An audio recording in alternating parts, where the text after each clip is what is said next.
This is the Glass Cannon Network.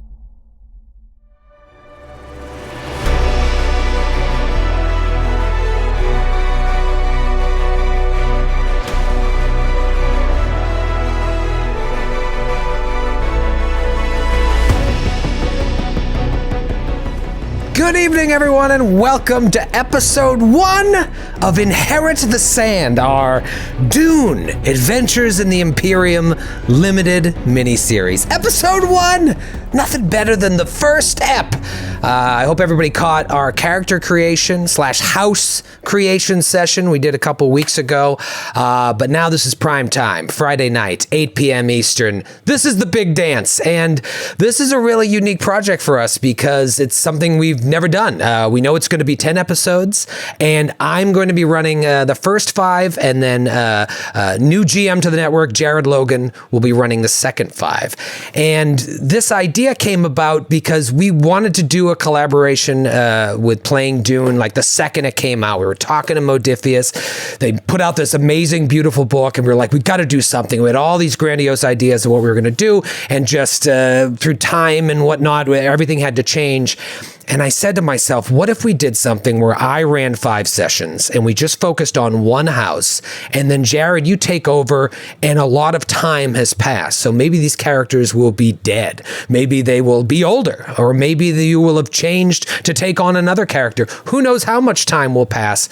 But where Dune is so much about generations and history, I think this will be such a fun way to play this game with the same characters, changed in many ways. And that change is going to be determined by the actions our players take over the course of these first 5 eps. And speaking of those players, let me introduce to you the best cast of role players that has ever been assembled in one place.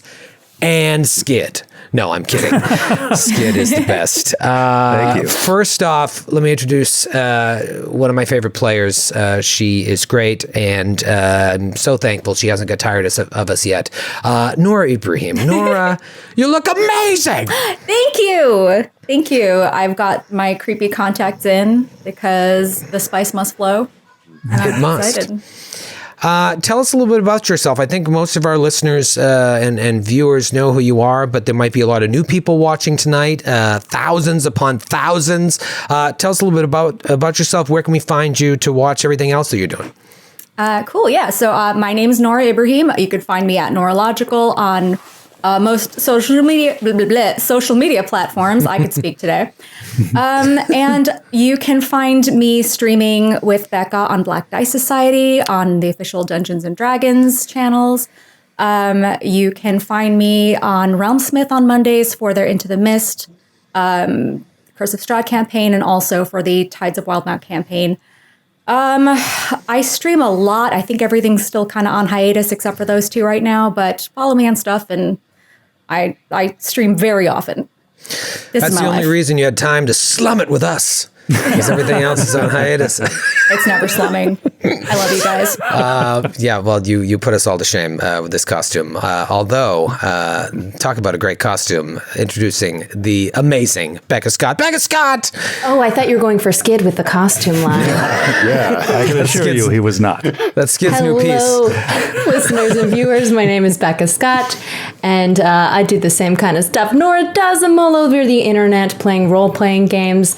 I also run my own channel. It's called Good Time Society, youtube.com/goodtimesociety. You can find me streaming on my own Twitch channel. I'm a correspondent for Magic the Gathering. I also do a lot of content for D&D, like the Black Dice Society. And I am a board game tutorial person. So you can also find that on Good Time Society. And who knows what else is to come. Oh, we're also on Champions of the Realms together. My mind just blanked, and I was like, what stuff am I doing? But yes, we both are on that, too. Yeah, you thought D&D was a cooperative game? No. Watch Player v. Player with me commentating to the best of my ability. It was a joy. It's really great. I You really were enjoyed awesome. watching Nura beat Matthew Lillard a couple weeks ago. That was very fun. Just a little Matthew salty. Lillard. It was just a little salty. Just a tad, yeah. I've never heard anyone scream so many profanities in a single combat phase. So that was a joy. Yeah, that's me. Let me ask you this. How do the two of you explain what you do to your parents at Thanksgiving? I'm My a board game favorite thing? tutorial person. I love watching my mother explain it. My dad actually tunes in and like understands more or less. And my mom does a great job of, Becca's an actor. She does all kinds of things on the internet and people know who she is if in a very specific niche scenario. She sings my praises even though she doesn't understand it. Sounds familiar. Same. It took my mom years. Years of me explaining it every single time we sat down to dinner together. And she'd be like, what is it, those things you do with the games that you play and whatever? And then I think she had eventually, it took her a couple of years to do it, but she eventually caught some YouTube program, like stuff that I was on. And then she's like, oh, okay. She still can't explain what I do, but I think she kind of understands better what it is. I'm acting in front of a green screen, mother. Yeah. I'm a professional. Yes. Yeah, it's always a treat to try and explain them. I was like, I'm a derelict. I don't do anything. It's too hard to explain. I'm on the Cat radio. father. I'm on the radio. The morning drive. Next up is I can't call you a new friend anymore because we've known each other for a couple years now, and I think I joked about this whether on air or off air. One of the most exciting things about the Stream of Blood team joining the Glass Cannon Network was to have you come over, and the joke was that's the only reason that we made this deal was to get Ross. Ross Bryant, everybody. Ross, how the hell are you? I'm doing great, Troy. Thank you for having me. And oh man, what a joy it is that this great corporate merger has taken place. These two amoebas have devoured one another and become more than the sum of their parts. I'm doing good. For those of you listening or watching who don't know who the hell I am, I'm an actor and an improviser out in Los Angeles, so I never have any trouble explaining what I do to my parents. And you can see me touring with the various comedy shows around the country. You can find about that on Twitter at Ross Bryant or Instagram at RossBB. And I love playing these games. They really saved my brain over the course of the pandemic. And as you can see, I've fully taken the deep dive and am now addicted to them, much like if someone becomes addicted to the geriatric spice melange. And after a few tastes, they cannot give it up. Had you ever played any RPGs before, Jared and Clint roped you in and started having you play stuff? No, but they happened offline though. But they're basically my first gaming group. So what a wonderful crew to learn from. Wow. And then when they started it, they kindly roped me in, and the rest is history. You're like when an NFL player just decides to snowboard and is amazing. And then It's like snowboarders Ricky Williams. It's just like, this. I'm just going to surf from now on. Yeah. Yes, Bo knows Call of Cthulhu. And last but not least, he is one of the founding members of the Glass Cannon Network, one of my closest friends, and a phenomenal role player who got me back into Dune by saying, "Will you just read it?" I used the power of shame. Yes, it was shame. It was mostly shame. How you doing, buddy? I'm real good. I'm very excited. I am also wearing an outfit, which I can explain as we go. Really excited. I love Dune. I love the world. I really like the game system that I kind of got a taste of with the Star Trek Adventures. And I'm really excited to be working with Ross and Noor again. We haven't done it very much. And with Becca for the first time. I'm really, really excited for that. I thought you were going to oddly leave Becca out. Yeah, it was going to be a whole rivalry. The way I'm telling, really excited to work with Ross and Nora. Becca's also here. End of sentence. Yeah.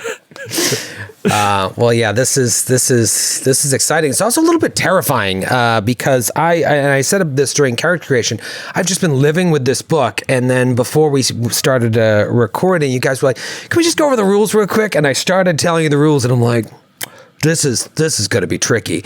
But Skid, you played Star Trek on New Game Who Dis last year. It's 2D20 system. I know other people watching, if you haven't played Star Trek, probably played Conan. Conan's a 2D20.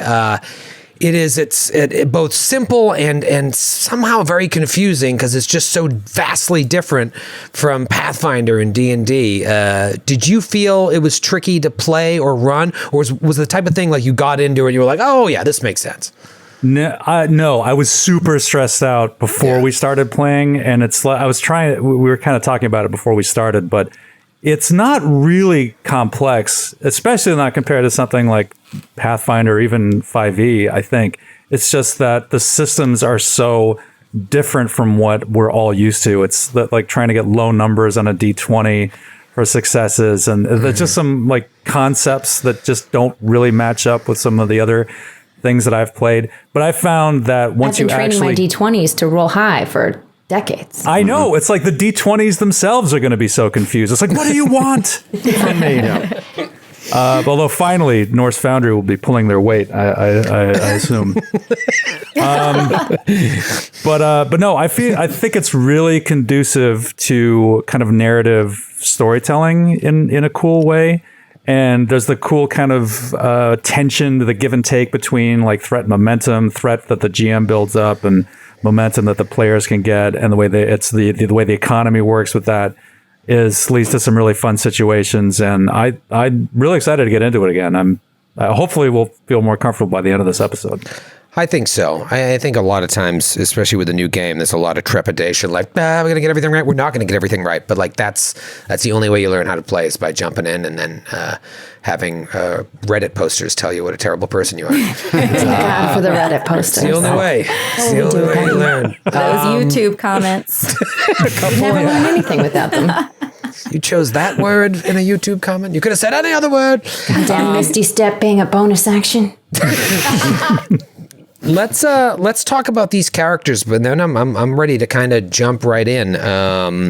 We built them, and then we had an artist, Will Potorf. Am I saying that correctly, Ross? Is it Potorf? It's Potorf. Potorf. God, Potorf made these amazing character art, and then a house crest that is actually changed from character creation, just in some emails back and forth. We'll get to that in a second. Actually, we'll open with the house crest, because originally you guys were thinking about doing a butterfly that looked like an H.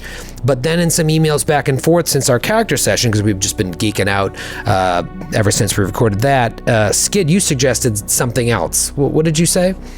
Well, I had the idea that I thought of the Roman god of thresholds, Janus, and the way that the similar kind of themes that has with the what do you call it? The masks, the comedy and drama masks. Yeah, there's some like term for that. I can't remember. But I was like, if we could merge those two, I thought of the Janus logo from the like Criterion collection. If we could merge that with the comedy and drama mask, that'd be good, because it would sort of link our connection to the world of the theater and our association with intrigue and espionage, like the secrecy of it, the two faces. So I thought that would be cool. And your fellow players seem to get excited about it as well. So check out the house crest here that our good buddy behind the scenes, Grant, will be throwing up of House Houdin.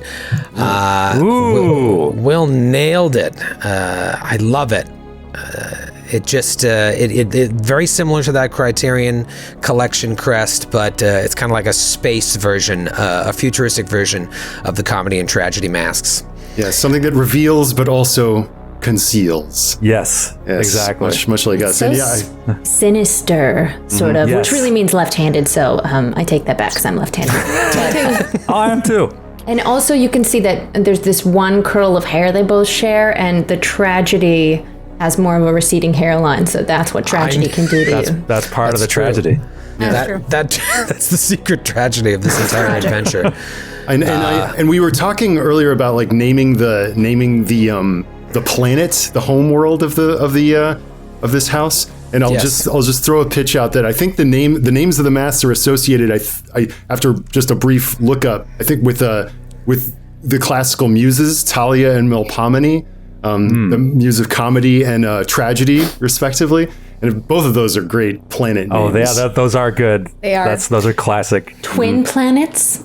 Twin worlds of Talia and Melpomene. Yeah, or maybe like a planet and a moon. Yeah. Yeah.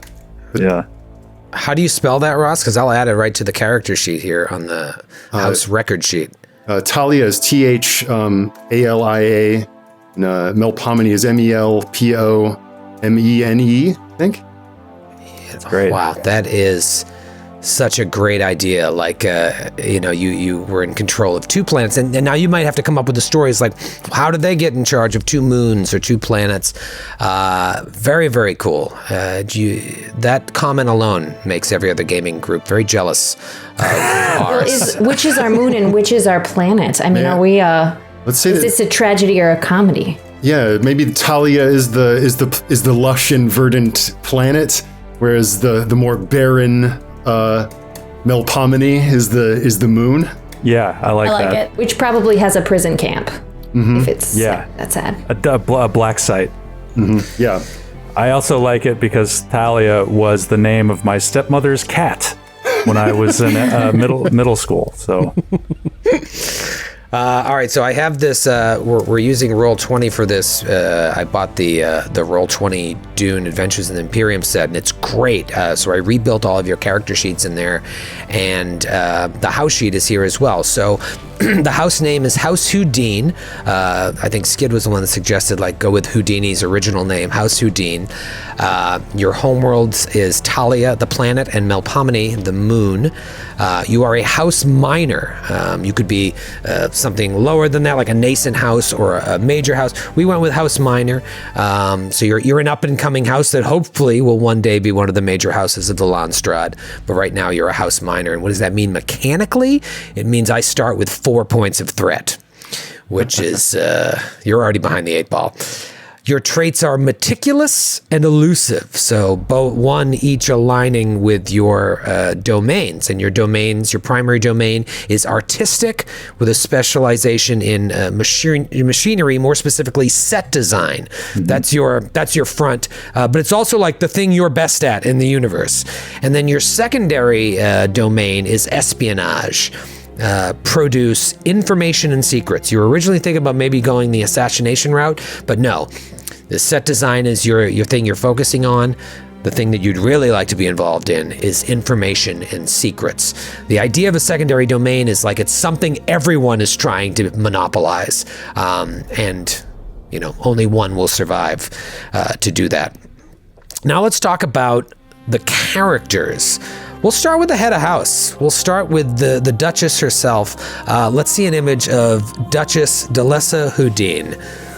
This is great. So cool. That is I. What do we need to know about the commander of House Houdin? You are a lone commander. Yes, naturally. I'm drawn to power. It was what my training taught me. Naturally, I am Bene Gesserit.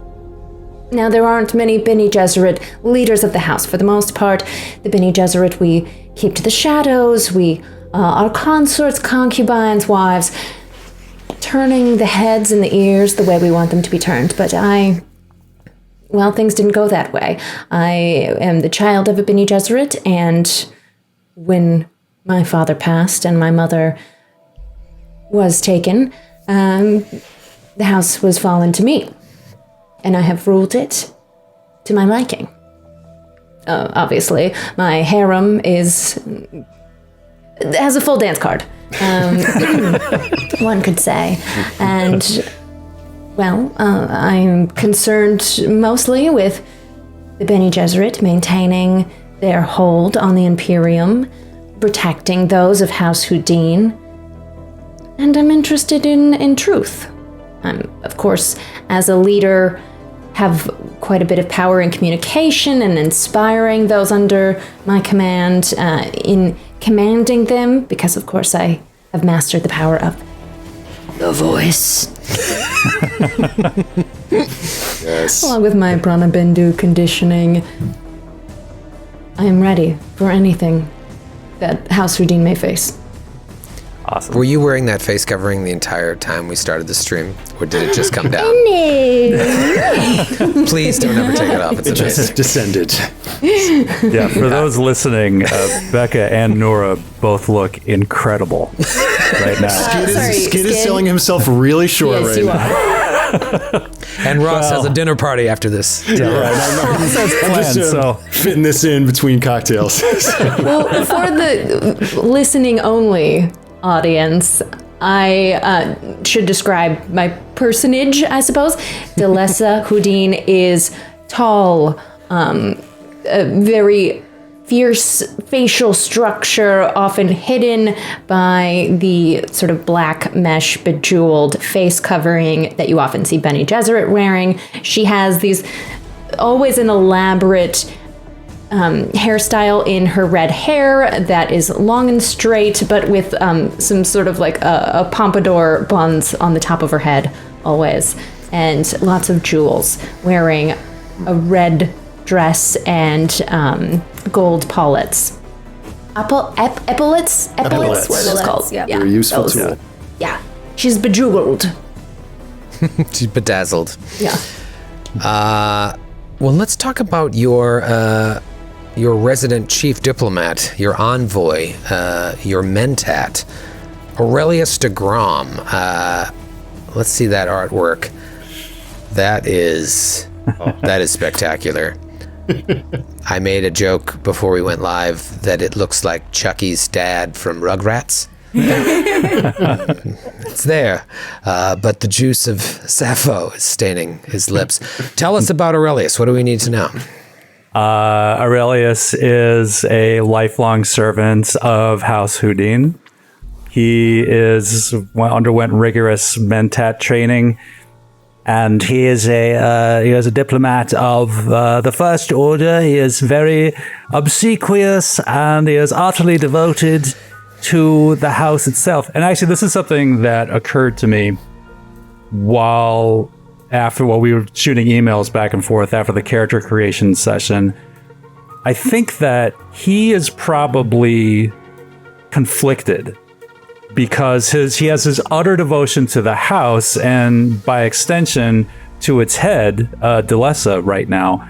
But I think that he is probably really worried about any dual allegiances that she might have as the head of house, as she said, which is quite rare for Bene Gesserit, to her own house and to the order. And so I think it's something that is definitely like on his mind like all the time. It's just like he doesn't quite know how this will play out. Delessa is constantly assuaging his worries that her number one priority is to the house. Okay. Is it true? But this is something he never shares. And I was going to say that because She can just sense it, though. She can right, sense because she's a Bene Gesserit. So Yeah. I was thinking, because I have that trait Mind Palace, and I know this isn't exactly like what the application is supposed to be, but you have these elaborate sort of structures in your brain to sort of control memories and emotions and stuff. If he basically is taking all of those suspicions and placing them in a kind of vault, like in the Mind Palace, to try to protect them from her gaze and her finding out. I thought that might be interesting. Whether that's effective or not, I mean, it might not be effective. She could know and not let on or have let on or something. But that's sort of where he's at right now. But yeah, he lives for House Houdini. He's completely devoted, and there's nothing more than he loves in deal making. Let me ask you this. Did you serve her parents?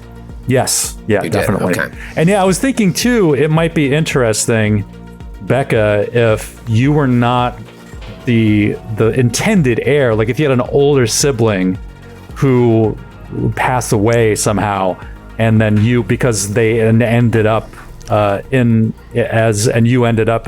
the heir apparent, because ordinarily, if you were like a Bene Gesserit, like you wouldn't have been probably like a raise in the Bene Gesserit training if you were going to be the intended heir of the house. So maybe that could have taken place at some point. That could be interesting. I actually assumed control at the age of 16 because my father's death was unexpected. At the tip of a poison snooper for those in the know in the house. This is not public knowledge between other houses. But this will all come out in time. Okay. I like this, though, but you've been working with them for a long time.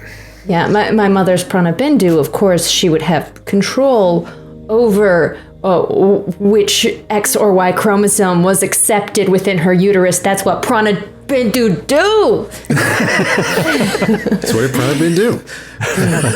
Bindu. Let's talk about your swordmaster / lover, Corin, the ex-Fremen? Yeah. So Corin, for those of you listening, Corin is a very tall, she's strong, but she's slender.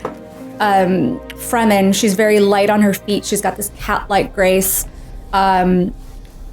She has long, dark hair that's usually braided in a very elaborate updo. She has very, very bright blue eyes because of the spice. And although she has a still suit, when in the court and not needing to wear a still suit, she wears something similar. It's a very form-fitting black kind of catsuit type outfit that has kind of long, flowy fabric flowing from the hips and a scarf around her neck. At a very young age, the Order of the Bene Gesserit that was on Arrakis took interest in Corin and made sure that she had a proper warrior's training. And then in her early 20s, she was sent on a peacekeeping mission, sort of like an ambassador, to House Houdin, where she met Duchess. And Corin, being a very loyal person by nature, she was immediately loyal in her service, but then things got a little familiar, and became one of Duchess's lovers. And now, do the Fremen back on Arrakis, are you like forbidden from your siege? Are you like not allowed because you've aligned yourself with a house and kind of left your family behind? I think there is something that Corin does not know that the Bene Gesserit Order does know on the planet of Arrakis. She knows she has some purpose, and I think it is understood within her close circles and with her family that she is only doing her duty. Mm-hmm. So there is no ill will, and there is a greater purpose to her being there. Well, that's good. I'm sure there are Fremen that are not in your family, though, that might look disfavorably upon you. You get to sit at these fancy tables and whatnot, sure. And they're the ones not in the know. And you don't get to tell everybody everything. Not everybody would know what's going on in your life, but those close to her would know. Very cool. And finally, we have a very interesting character. If you've read at least book 2 of Dune, you're very quickly introduced to a character such as Pharos. Ross, tell us about Pharos. Yes. If you were to come across Pharos, working in the occupations of House Houdin, you probably find him aiding in the construction of elaborate stage apparatus, selecting a particular bolt of fabric to be drawn in front of a proscenium, or making a stage illusion for the night's opera as a sort of stage manager of the house. But maybe only the Duchess herself knows what Pharos really is, which is a genetically modified creature. Is he even human? A face dancer of the Benetli Laksu, a civilization in this universe that are known as twisted mentats because they delve into genetic modification and manipulation. And one of their mysterious creations are these humanoid beings who can articulate their bodies to such an extent that they can assume the visage of anyone they choose. So Pharos has come to the House Houdin to work for them. And the reason that might be, I think, is that because the Tleilaxu are dealers in a very particular sort of product, perhaps the father or mother of the Duchess de Lessa needed something that only the Tleilaxu could provide. A prosthetic of some kind. Perhaps someone's eyes were deteriorating and you needed replacements. Perhaps someone was deteriorating and you needed a replacement. And Pharos would have been a condition of payment. Of course we will do this for you, as long as he comes too. So Pharos has been installed in the house, works as a at-large factotum for the household, but is also soaking up the secrets of the house to feed them back to the Duchess, and is a no better word for it, a spy. But speaking of Janus and split loyalties, obviously, if there's a Tleilaxu here, de Lessa isn't the only person that secrets are being funneled to.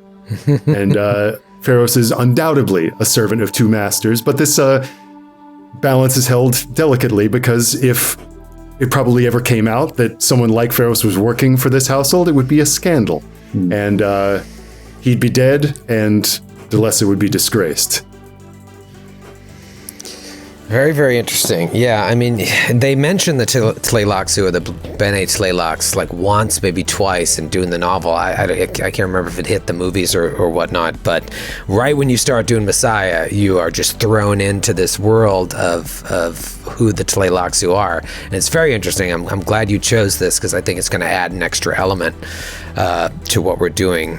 And visually, just briefly, it just looks like a little sleepy-eyed theater impresario. Just little pointy beard and hair, sleepy lidded eyes.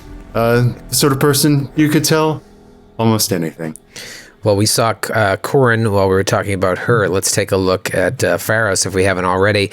You base this on someone, right? This is in your human guise. We have to do a second drawing of your Tleilaxu visage, but who was this based on again? I was in my head. I was like, this looks like young Edward Gorey. If you've ever seen a picture of Edward Gorey, the illustrator, he looks like the sort of characters that he draws. These sort of like Edwardian patriarchs, and that's kind of what Pharos looks like. The sort of person who'd be lurking backstage at an opera house, picking lint off of someone's lapel before they went on stage. This is awesome. So the characters are set, and I can't remember if I said this before the stream or during already, like there are other people in your house. It's not just the three of you. And there's a mechanical way to add those characters by building momentum and spending momentum to add assets. But, I'm more interested in the story and the story we're going to tell. If at any point you want to have an assistant or a counselor or maybe a souk doctor, that might be something you need to roll for if you want something specialized. Then you just say, oh, this is Johnny. He's my brother's kid. He whatever, we'll add them to the house as we go, because at the end of these 5 episodes before Jared takes over, we should have a much more elaborate history of these people, and that's going to come out through gameplay and through improv. I tried to get 8 hours of sleep last night to try and keep up with the 4 of you, and I still am completely petrified. You guys are the best role players in the game. Let's have some fun. So, the events of our story, I imagine, take place before the events of the novel Dune, or the movies, if you've seen the movies. So House Harkonnen rules over the desert planet Arrakis, known to all as Dune. Now, there may be people watching this who don't know Dune, and they've already stopped watching when we used all these fun terms. But I'm sure there's a lot of people who are watching that like wanted to get into Dune, or like maybe a little bit into Dune, or don't know it at all. So I don't think we can ever over-explain these terms enough. And I'm a recent Duneophile, so I'm going to screw up a bunch of things. Deal with it. That said, Dune, Arrakis' significance in the galaxy cannot be overstated, as it is home to the spice melange, which is the most valuable commodity in the known universe. So let's say it's like 5 years before House Atreides will come to take over Arrakis to kick off the Dune novel. Maybe there are even rumblings of such things happening as rumors spread fast throughout the streets of Arrakeen, as they do throughout the great houses that may make up the Landstrad. You know, you have to imagine the idea that of the Harkonnens, this house known for their brutality and underhanded way of doing things. It just doesn't seem likely that they would willingly give up their stranglehold on Dune. And in fact, since our story is going to take place before the events of the novel, the world that we're playing in may look very different from the movies and from the book. Maybe Paul Atreides won't become the Kwisatz Haderach and Emperor of the Universe. The choices that you make over the next 5 sessions that I run will not only have potentials to change the Dune universe that everybody knows, but it's going to create kind of the setup for the story that Jared is going to tell when we move forward in time. But we don't want to go too far off canon, because this will become canon for future movies that they make. Right. Listen, if Legendary wants to give us a call, listen, I'm be happy to sell this idea. Well, there's actually a very great danger that we could destroy the existing movies, that they could cease to exist because this is canonical. To fade and from this timeline. They'll get their it'll hands. Be like Marty They don't answer our calls. It'll be like Marty McFly's Polaroid of his brother and sister. It'll just be gone. They haven't played Dune here at this movie theater in 25 years. Dune? Why, that burned down 40 years ago. Atreides? Yeah, I knew an Atreides. Haven't heard that name in a long time. They're happy and peaceful on Caladan. Why, tonight's the anniversary. Talking about the old Atreides place up on the hill? Well, you just go down that road over there. Yeah, I haven't heard that name in a long time. Now Caladan's just Maine. It is. That's also canon. They've got excellent clam chowder. There's a lot of water. Oh, gotta go to the Gurney Halleck Lobster Pound. Our good buddies at Modifius have really created a beautiful game, an intimidating game, I think, because it not only is a new system to me and to a lot of us, but the universe is so vast, it's intimidating. I think it's going to take a little getting used to, but I really want to play this story first and figure out the rest later. We may not even roll dice tonight. If we roll dice tonight, I won't be that surprised. But I think this is about introducing. And I apologize in advance for rules that I mess up. Email me. So with all that said, let me set the scene, the opening scene, because the way the game works is everything moves in scenes. So scene 1 is officially underway. Every scene that we do has its own traits, and traits make something either possible or impossible, easy or harder. Same, an asset is a type of trait. All your assets start with a quality of 0, so they're more flavor than anything else, but you can spend momentum to increase the quality of an asset to make it actually lower the difficulty. I can also do the same thing to make the difficulty harder. So think of these traits as like things that you just need to be aware of. So the traits for this scene are... what would I say? Dark, tense, and upscale. Dark, tense, and upscale. So the first thing we see is the exterior of a great opera house. It's a massive building, dwarfed only by the presence of the great palace in the background and the massive shield wall in the foreground. protecting the capital city of Arrakis from the untamed sands of Dune, where the great sandworms live alongside the native Fremen.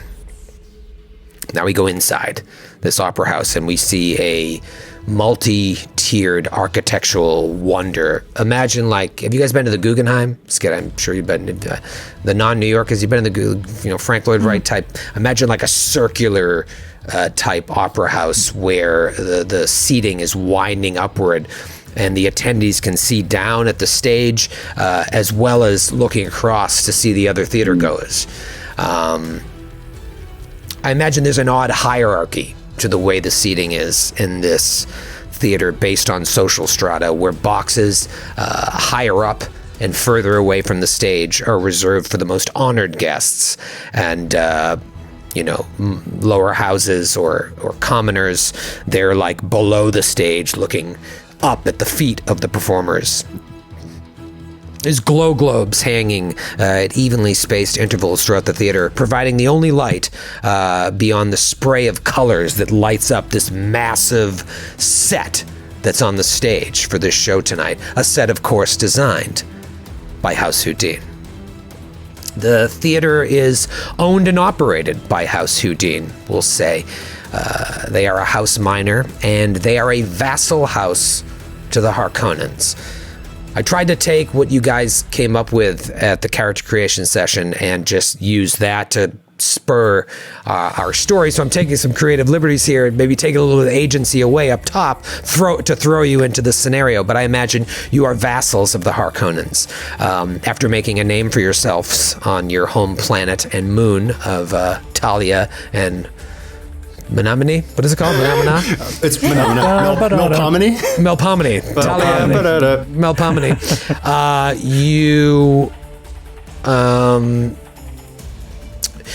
Maybe the Harkonnens made you an offer you couldn't refuse, to come here to Arrakis and set up a theater in Arrakeen to do what you do best, which is creating theatrical spectacles for the masses, set designs that people talk about throughout the galaxy. You have to imagine, although Arrakis is the center of the universe in many ways, it's also a harsh, desolate place where not only water is at a premium, but joy is as well. So you took the offer. You pledged yourself to House Harkonnen, and you moved your operations from the planet and moon here to Arrakis. There's a performance tonight. It's a big one.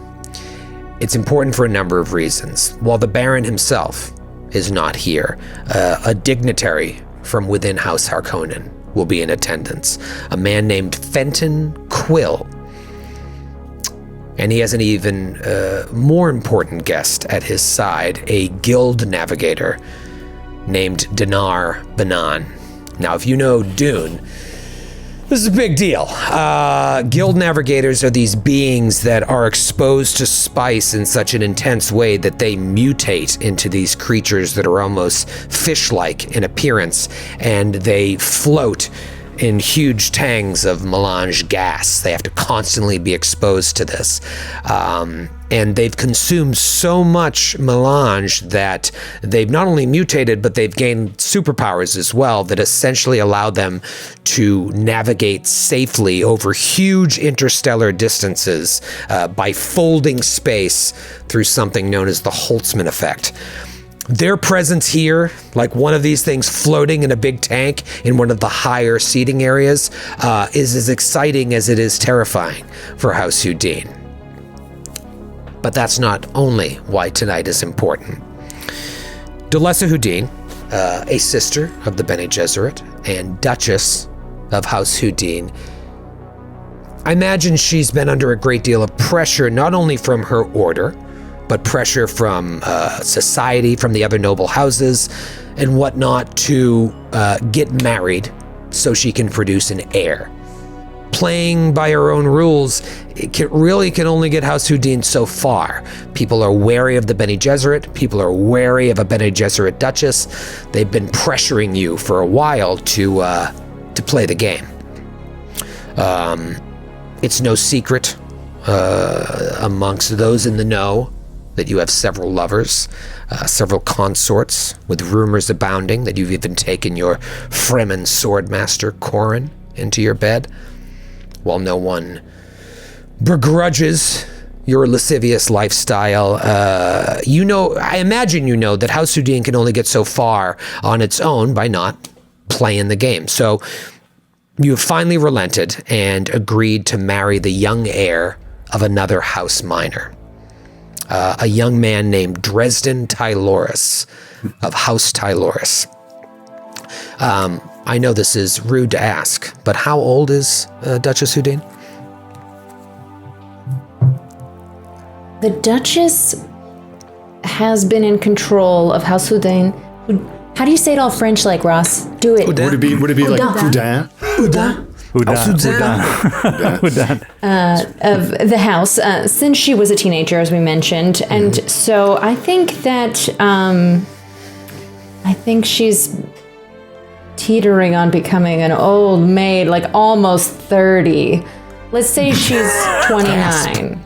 29. All right. Well, this boy is only 18. I would make him younger. Oh, but that's no. weird. You can do that to me? Can I be 24? No, it's too late. I want you to be older. I like this.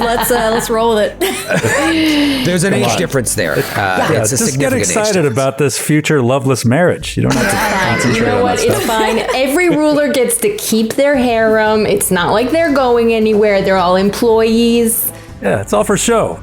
It's all for show. Yes. And you know that the joining of your two houses could very well fast track you into becoming a house major, and that could give you your own planet to rule over that is much more significant in the grand scheme of things than Talia was. Yes, the Duchess has much joy at the prospect of wedding Lord Tyloris.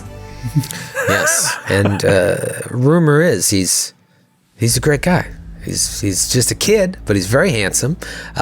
He's not ugly, so it could have been worse. However, this marriage, this union is a big deal because your decision to do this will effectively end House Houdin, as House Tyloris absorbs your house. So I imagine you weighed the pros and cons.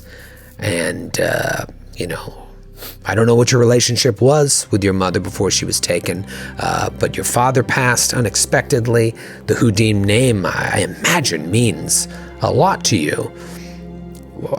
Was it hard to come to this decision, to throw that name away? In public, not at all. I've never made an easier decision. In private, to my consorts, this is what has to be done. I have to continue to grow the house, and this is the way to do it. I will be giving up personal control directly to gain more power indirectly. And the younger he is, more the better, easier to manipulate and control. Right. Well, Plus, you tonight. don't look too bad. Yeah, I'll have to pick a handsome young actor to play him. I'll take Timothy Chalamet if I have to. That's all I can think, but I don't want to go Double so front cast in door. the universe? This is so strange. Let's fuck this cannon. Destroy it. There are only so many noble bloodlines to go around. I'm sure a lot of them look alike. It's true. I just Googled actors that are kind of like Timothy Chalamet. Kind of like. And it's This just is a bunch of exactly pictures what of casting Timothy directors do in Hollywood all the time. hot young male actors on IMDb. Let's cast this guy right Turn now. your filters on. I don't know. Honey, what were you doing at 6:30? I don't know any of these kids. They're very young. Well, he's hot and young. I don't know any of these guys. Finn Wolfhard, do people consider him hot? Skid, what do you think of Finn Wolfhard? You're like 14 years old. Well, imagine this is 18-year-old. All right, he's hot. Sure. He's a hot 18-year-old with a powerful sex drive. And tonight, That's this Finn Wolfhard, sex-craved all right. teen is coming with his parents, Duke Gorin and Duchess Moira Tyloris. They're going to join you in the owner's box of your opera house to take in this big show. Maybe it's opening night. It's a big deal. Harkonnen diplomat is here. Spacing Guild navigator is here, and you're meeting your future husband for the first time. This is going to be your first face-to-face meeting as you are to be wed 1 week from today. Finn Wolfhard Just is to 19, clarify, by his the way. mother's name is Tyloris. Moira. His mother name is Moira Tyloris. Sorry. Moira Tyloris. Moira Siloris. Moira Tyloris. Skid, you had an age check on Finn Wolfhard? He's 19. Everything's cool. All All right. right. Great. Tell We're me not the part. creepy. Glad we cleared that up. Grant, can you call Finn's agent off screen and just let him know that he got cast as Becca's character's lover? And Grant, bear in mind, when you talk to him, he's Canadian. So you're in the owner's barks. I imagine all four of you are there, along with some other members of your retinue we haven't fleshed out yet, awaiting the arrival of the Tyloris family. Varys will have to be backstage pretty soon. You don't have a lot of time to chat. Corin is probably going to, I mean, you tell me, but I imagine you'd be standing outside the opera box as the royal guard, making sure nobody gets in. The Duchess will be in the box with the Duke and the Duchess and Dresden. What about Aurelius? Where are you on a night like tonight? Aurelius, I guess he'd be in the box as well. As I guess my he'd be advisor, watching. of course. You're Yeah. always. I'm Intat at my Yes. at my right hand. Yes, certainly. In case the subtitles screen breaks down, I can advise her as to what the goings-on are in the opera. And I whispered to Corin as I go in, please listen to everything. I'm going to have to talk to you about this later. Corin hears this, side eyes the young Dresden Tyloris, glances back at her lady and says, I hope someone has taught him how to sire a child. As she steps back, she says it really salty. As she steps back, if you need anything, I'm here.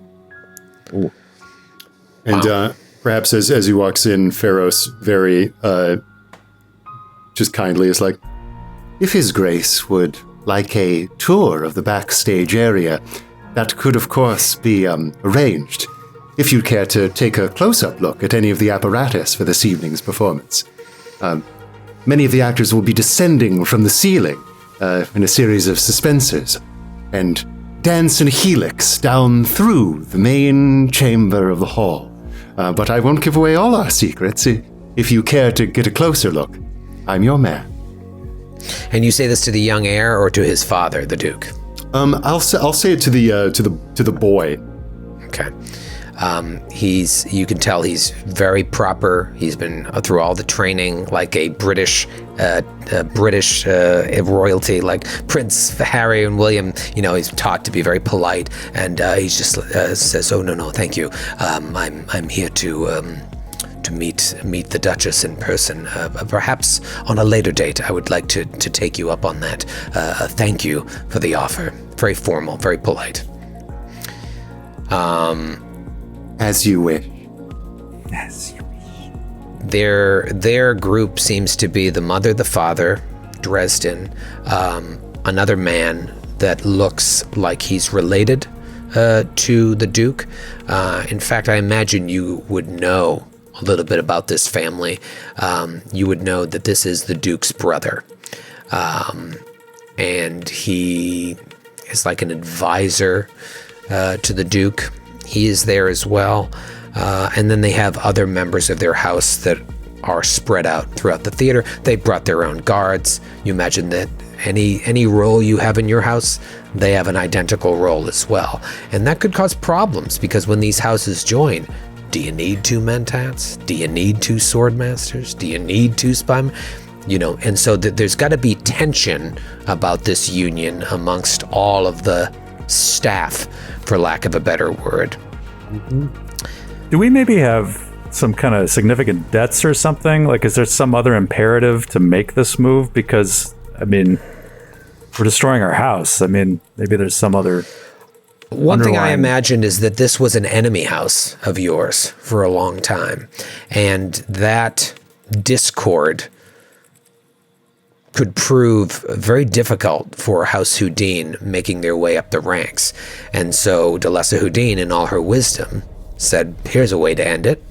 We do this. So let's talk about this. Why do you think this house, this is a brainstorm, why do you think this house has been a long-standing enemy of House Houdin? I think it would have come from the generation before. Well, maybe it has to do with the theater. We have our primary and our secondary, right? Maybe they're the best spies. I can tell you their primary domain is machinery. It used to be farming machinery, but they've expanded into just being masters of creating machines without breaking the laws of technology. You're not, after the Balerian Jihad, you're not allowed to use crazy technology, and they've become masters of creating machines that don't break any of the rules. So the Union will be great because now they might be able to provide you with equipment to make your set designs and your shows even more spectacular. Actually, okay, maybe I'm just thinking of this because I just watched Citizen Kane again. But maybe it's something older and sillier. Like maybe our House Houdin put on a play that was very critical of their head of house generations ago. A brutal satire. A brutal satire of the head of their house. And this is something that a grudge that's been carried down for hundreds or thousands of years.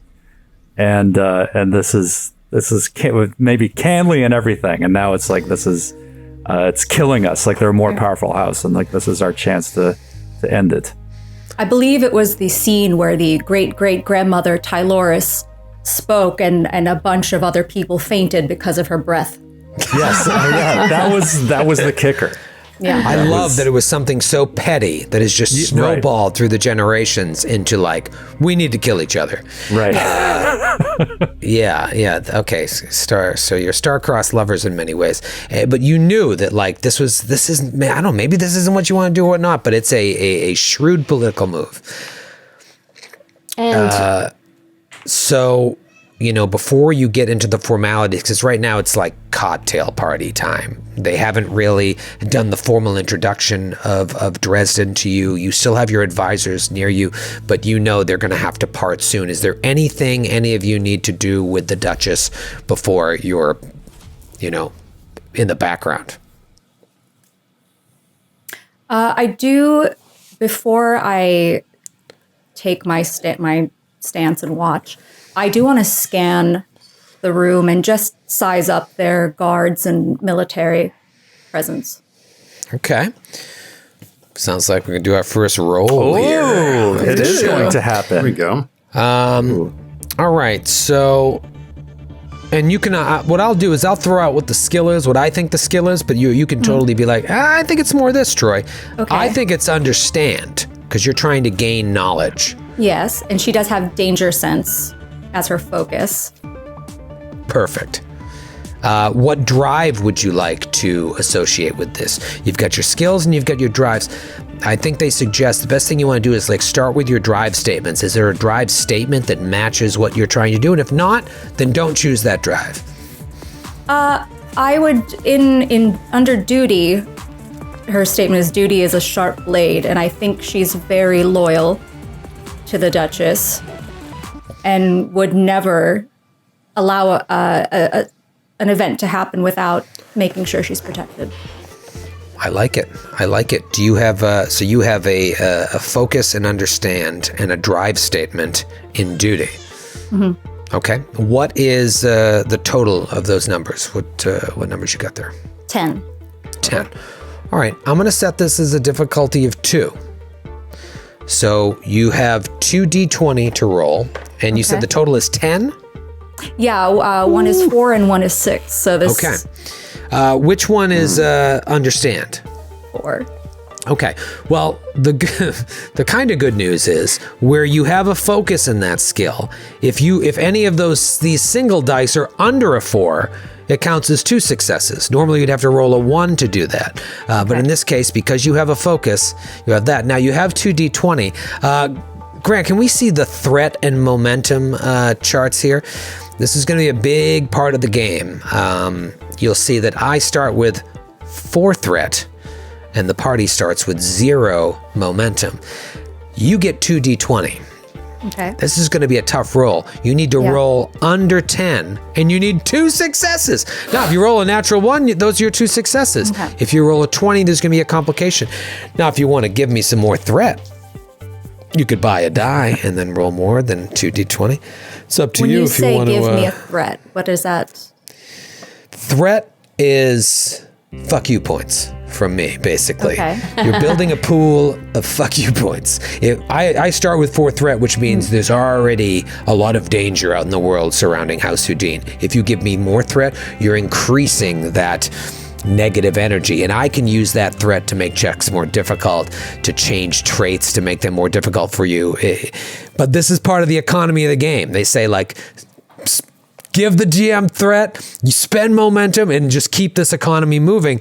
But it's tough when you start out the game with a difficulty 2, and now I'm already sitting on 4 threat. If you give me 1 threat, you'll get 1 more die. If you give me 3 threat, which is just crazy, you could actually gain 2 more die.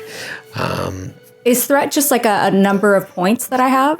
Or No, is it's it like a something you situation give that me. I It's a group pool. It's a group pool, so you guys get the momentum pool to play with that you can Okay. use to boost your rolls. But when you give me threat, it has the potential for me to use it against you later. Hey, give me a Let's threat. do it. Let's do it. Okay, that will give me now, I'm up to 5 threat, but you'll have 3d20. Okay. You need 2 of them to be under 10, or any one of them to be a 1, 2, or 3. Okay. I rolled a 2, a 4, and a 19. Wow. Okay. Now I think it's you have to roll at the number or under. So I think that's 3 successes, which means you not only succeeded on the task, but you gained a point of momentum. Because every success you roll over the difficulty, you gain momentum. So it's just this changing tide of luck between House Houdin and the world around them. And you don't necessarily have to get momentum for extra successes. You can also just be more successful in some way. Like you could get an additional piece of information, or, just to succeed in a more spectacular fashion.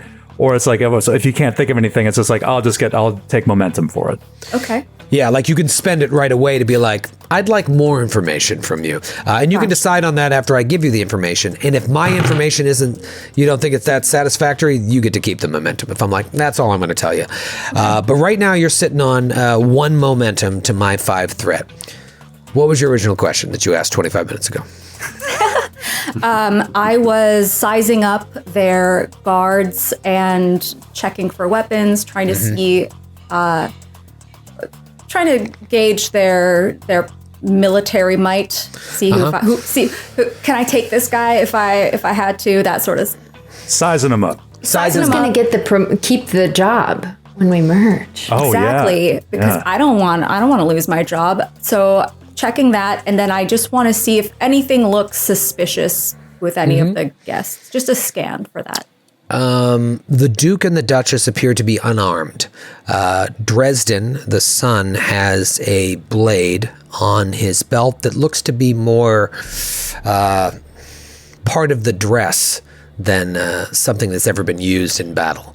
That's Dresden. That's Dresden Tyloris, the future husband of Delessa. And then the brother, Thurman Tyloris, he's got a gray beard. He just looks mean. He's got that kind of resting mean face.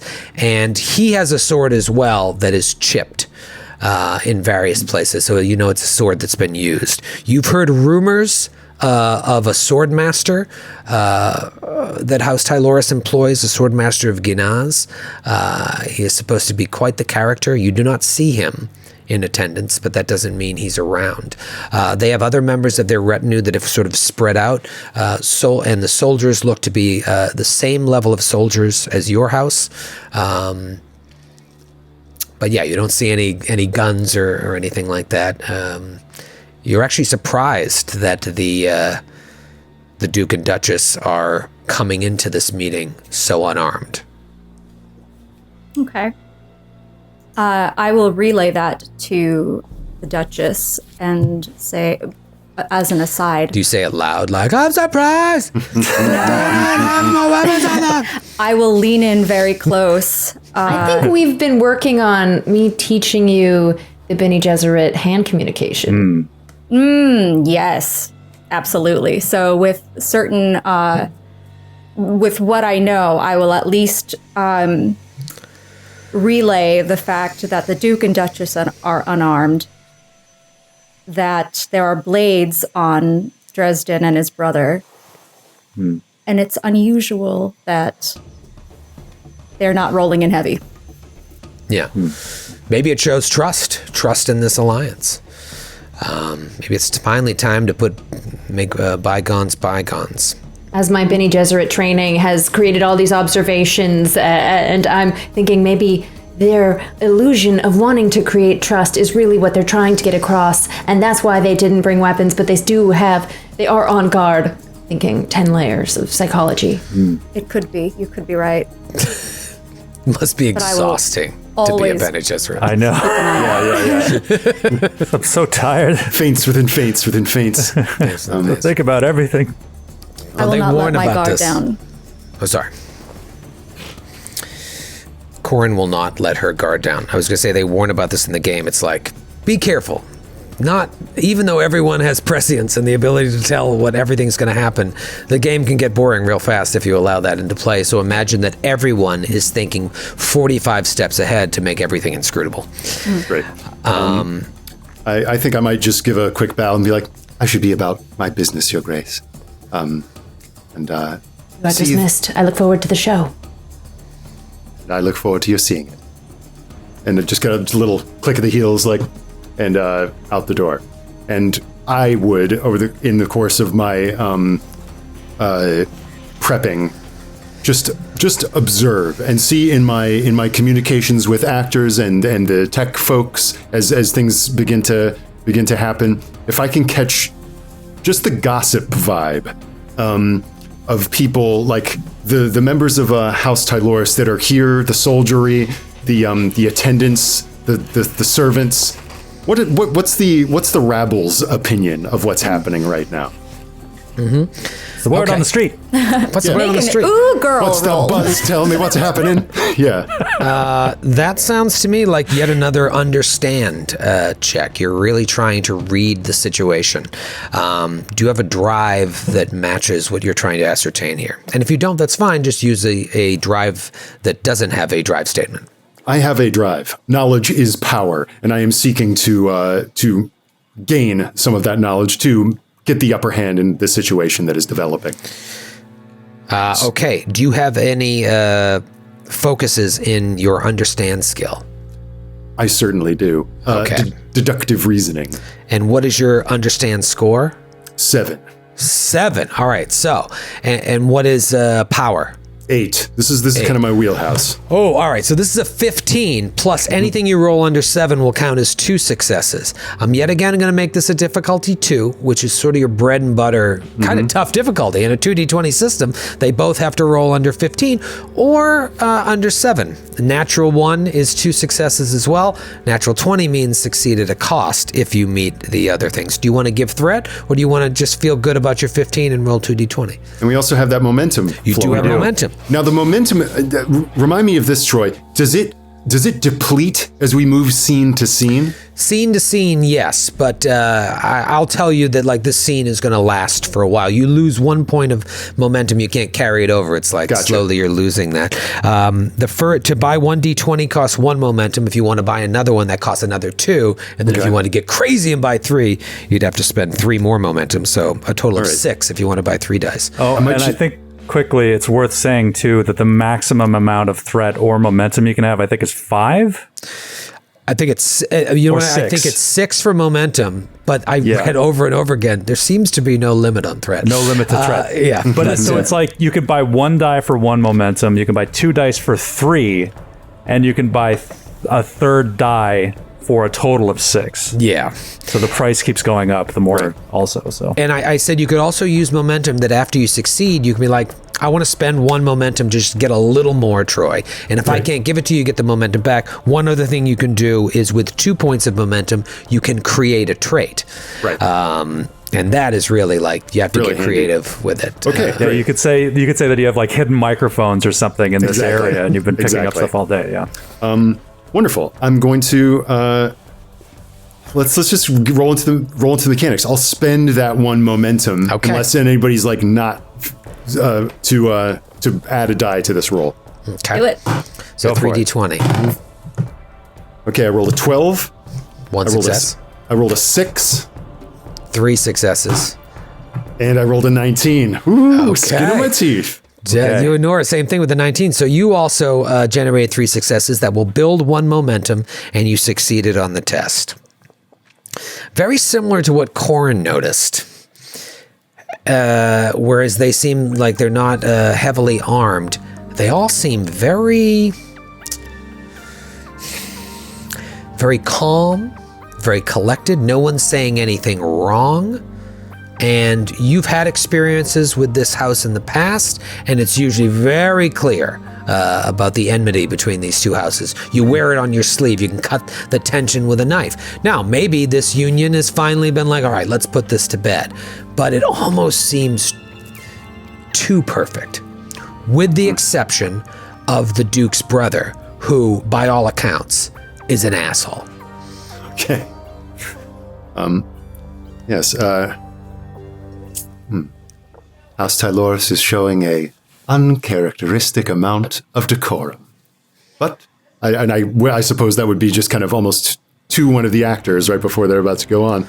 But its places, dear boy, toy, toy, toy, and turn on their suspensors and send them up to begin singing. And as you walk out, maybe you hear the slightest little crack in their facade. Something to the effect, you're not even sure if you heard it. There's like, finally that witch came to her senses. Ooh. And So- yes, Pharos' impassive face registers this without a wrinkle of concern as he logs that away for later. Corin steps outside to guard the door. Pharos makes his way backstage. What about Aurelius? Aurelius, I think he's going to be spending the time from the time doors open. He's going to be hobnobbing and ingratiating himself, but really just kind of getting an inventory of all the major players that are here in attendance. He just wants to get a general sense of like who all the important people are and where they're going to be. And I should say, so for anyone not watching, so Aurelius he's sort of he wears these gigantic, oversized, like layered robes that look ridiculously big on him.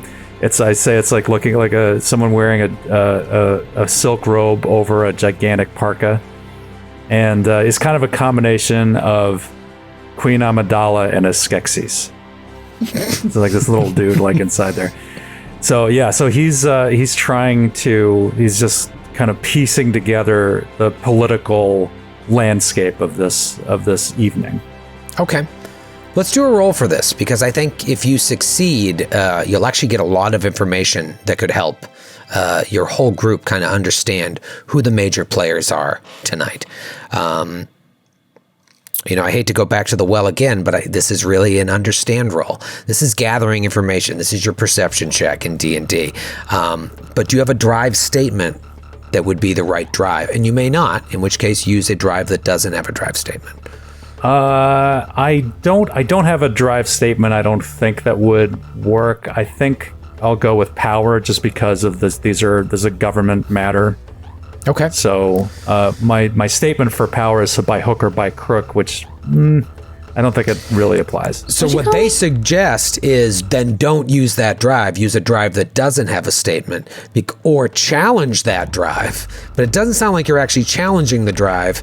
You're more just, if you were trying to do something that was the opposite of by hook or by crook, you could challenge that drive, gain a point of determination, and then lose that. But what they suggest is if you have a drive statement associated with a drive that doesn't match it, either choose another drive that has a drive statement that does, or choose a drive that doesn't have that statement.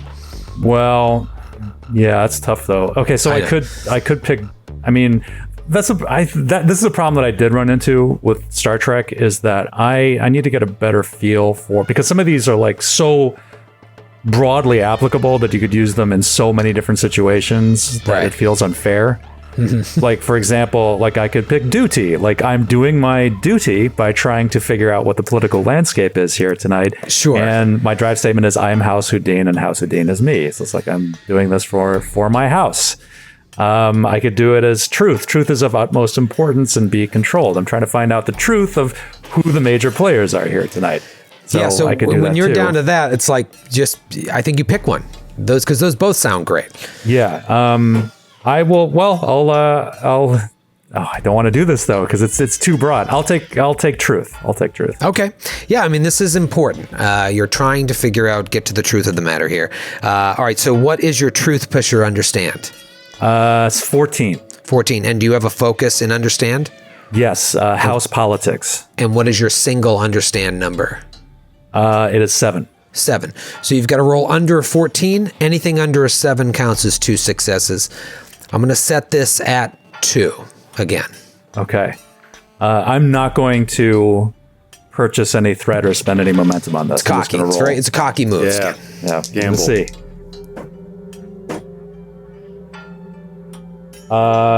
Okay, 2 successes. 14 and an 8.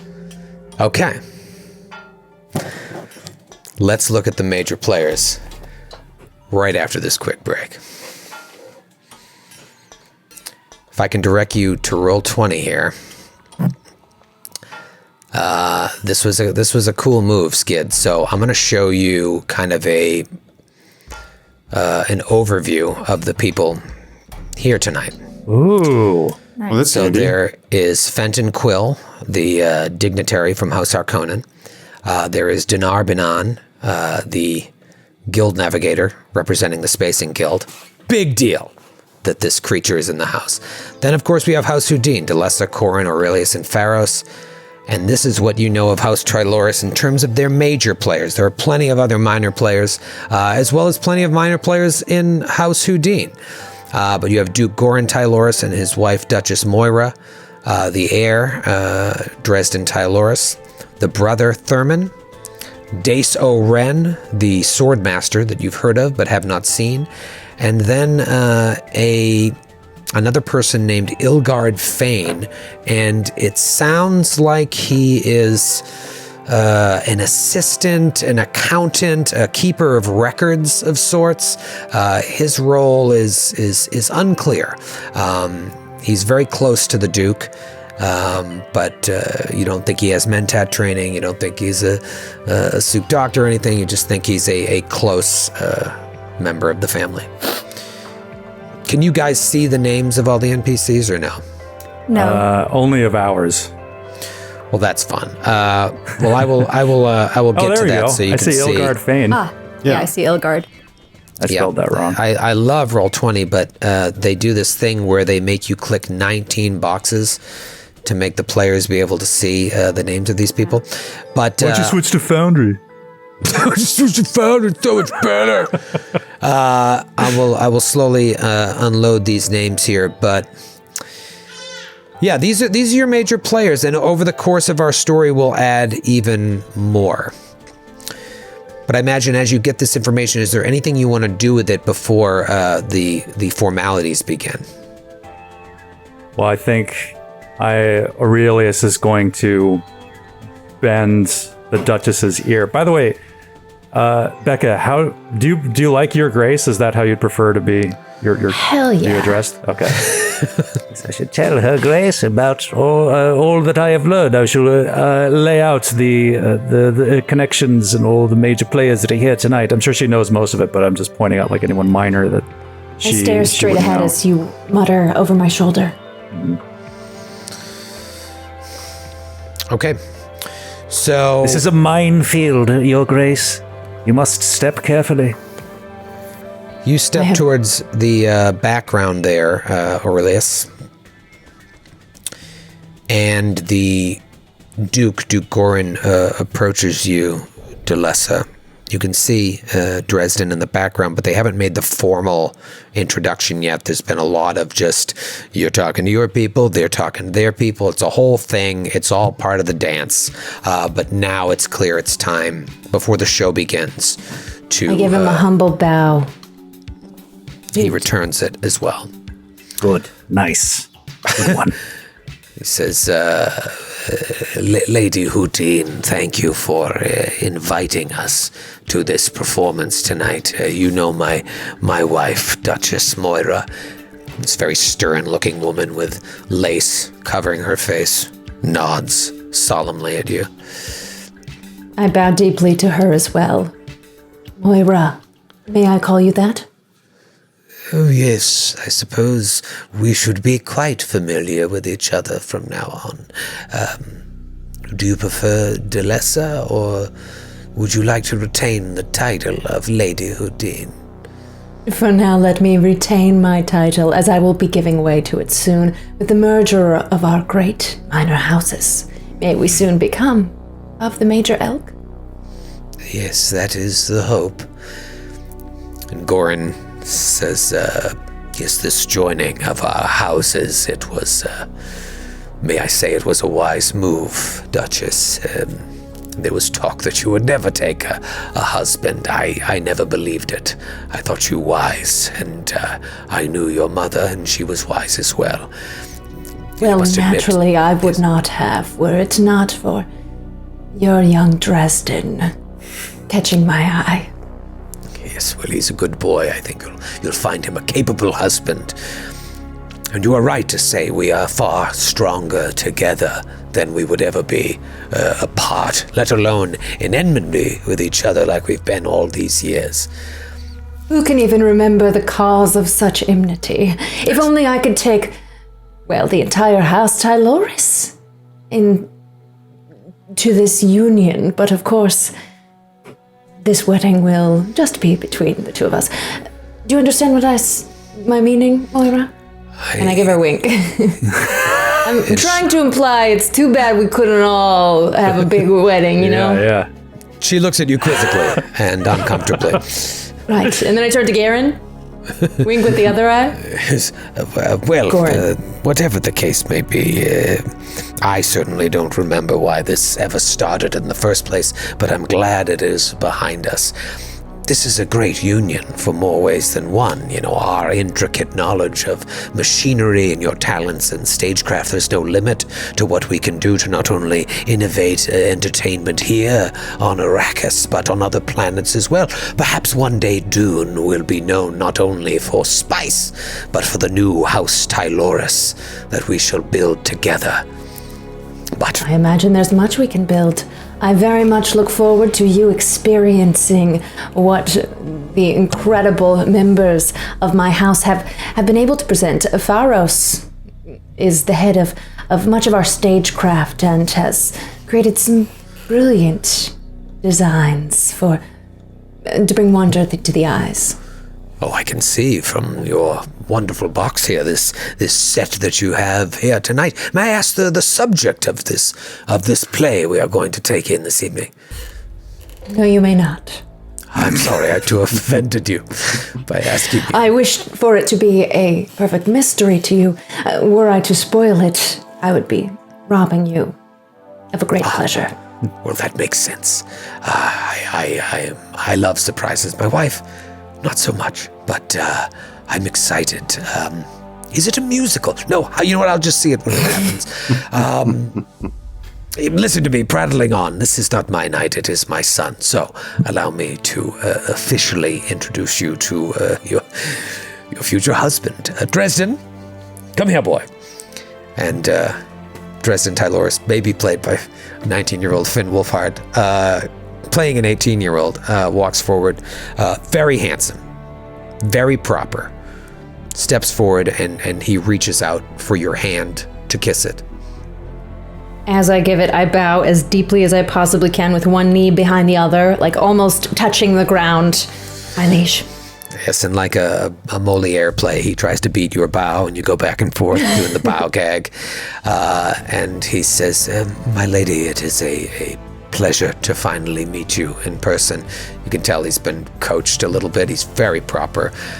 Stories of your beauty could not have possibly done justice to you in person. I am pleased for this union and hope to be a competent husband to you and a strong and generous leader for the new house we shall build together. Though I am young, I have been trained in many areas. My lady, you will find no greater choice than I for your husband. Indeed, that is why I have chosen you, Dresden. Competence in various areas can be taught, but in others, you excel. I look forward to imparting my experience upon you, and may we raise an heir to a glorious house. Yes. Yes, I should like that very much, as should my father, but it appears that the play is about to begin. Shall we take our seats? We shall. I take his arm. Oh, so you lead him over to one of the best seats in the house? Yeah, I imagine my seats within the best box have their own sort of like throne-like 2 chairs for me and whoever I deem my worthy companion for the evening. Yeah, and it's odd. I was going to say, is like you're further away. It's almost like not as good of a seat, but it's all about show. The further away, the fancier. What were you going to say, Corin? In the periphery, not facing them, but during that exchange, one could hear Corin take a very deep breath through her nose, a big inhale. In her, she's not pleased by this. And also the very sneakiest of sneak disses because of the great-great-grandmother being smelly. Mm-hmm. Yes.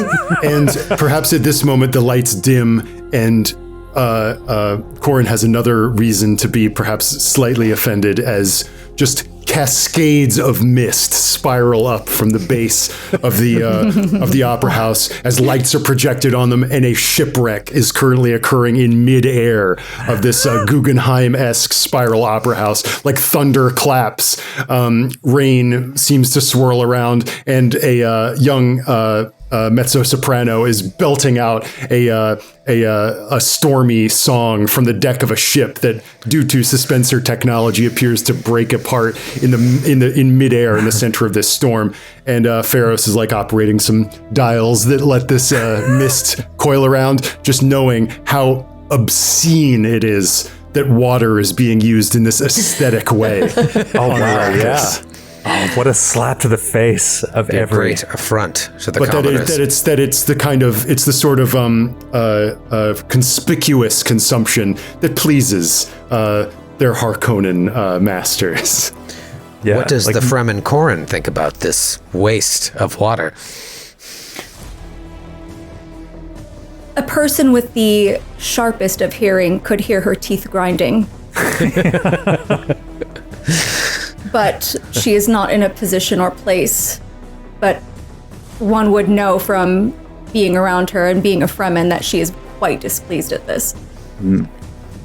I think Aurelius. But it is as my lady wishes. I think Aurelius is mortified too. It was just like, if word of this gets out among the population, like they would be so furious. So he's just like, I think he's doing the same thing. He's like gritting his teeth too. Mm. Yeah, it's insulting. It's an Delessa insulting use has a smirk luxury. of pleasure at this display. Yeah, Mm-hmm. This is not a night for the commons. right. Up yours, Fremen. It's very much showing our power and our prowess to the Tyloris family. Right. Yeah. Oh, yeah. This is a big deal. It's letting them know. Water. We got plenty of water to waste. Yeah.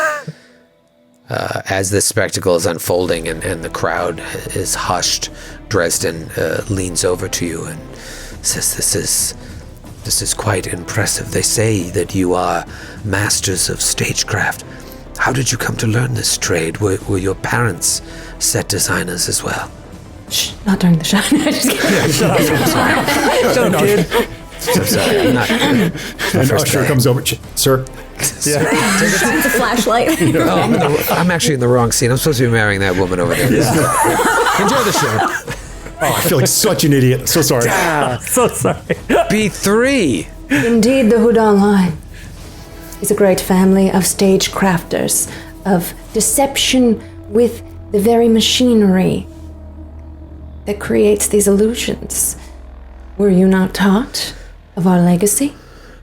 Oh, I was taught some, but I think the discord between our houses, we did not speak about you in favorable terms, I must be honest.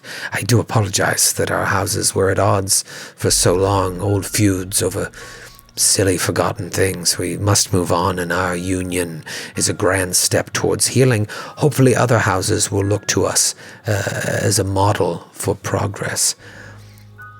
I do hope that can be the case. Of course, these squabbles were so petty. We can see that perhaps our forebearers were not always in the right to hold such grudges. We will move into a new era, one of complicity. Yes, complicity. I like that. And I apologize if I speak out of turn. Perhaps I have been taught only falsehoods about your house. I look forward to learning the truth from you. And your parents, are they still with us? Because I look forward to meeting them. No, they are not. She does not elaborate, and she keeps her eyes forward. She had been kind of looking at him out of the corner, and then she looks forward, very serious, very stern, putting a period on the conversation of her parents. And he's mortified. He knows he's trying to make sure he hits all his beats, and he fucked up, and he's like, "Oh, I'm so sorry. I'm so sorry, Duchess." Their depart from the house was unexpected.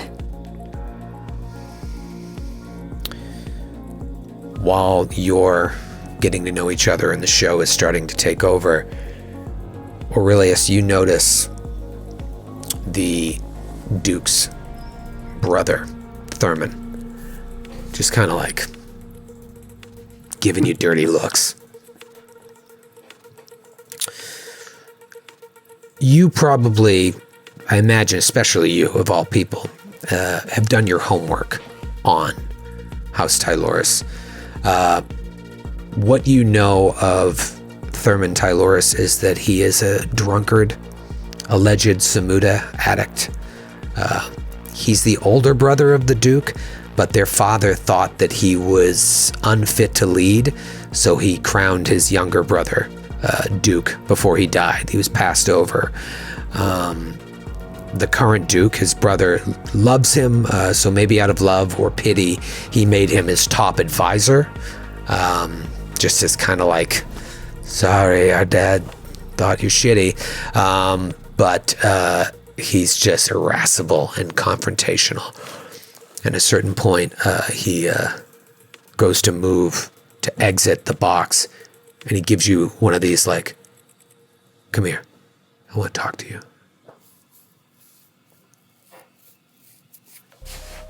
Yeah, you, Aurelius. Oh, me. Oh, I'm sorry. I thought you were talking to Nora. I know, I could tell you yes. didn't know. He's Oh, yes, of course.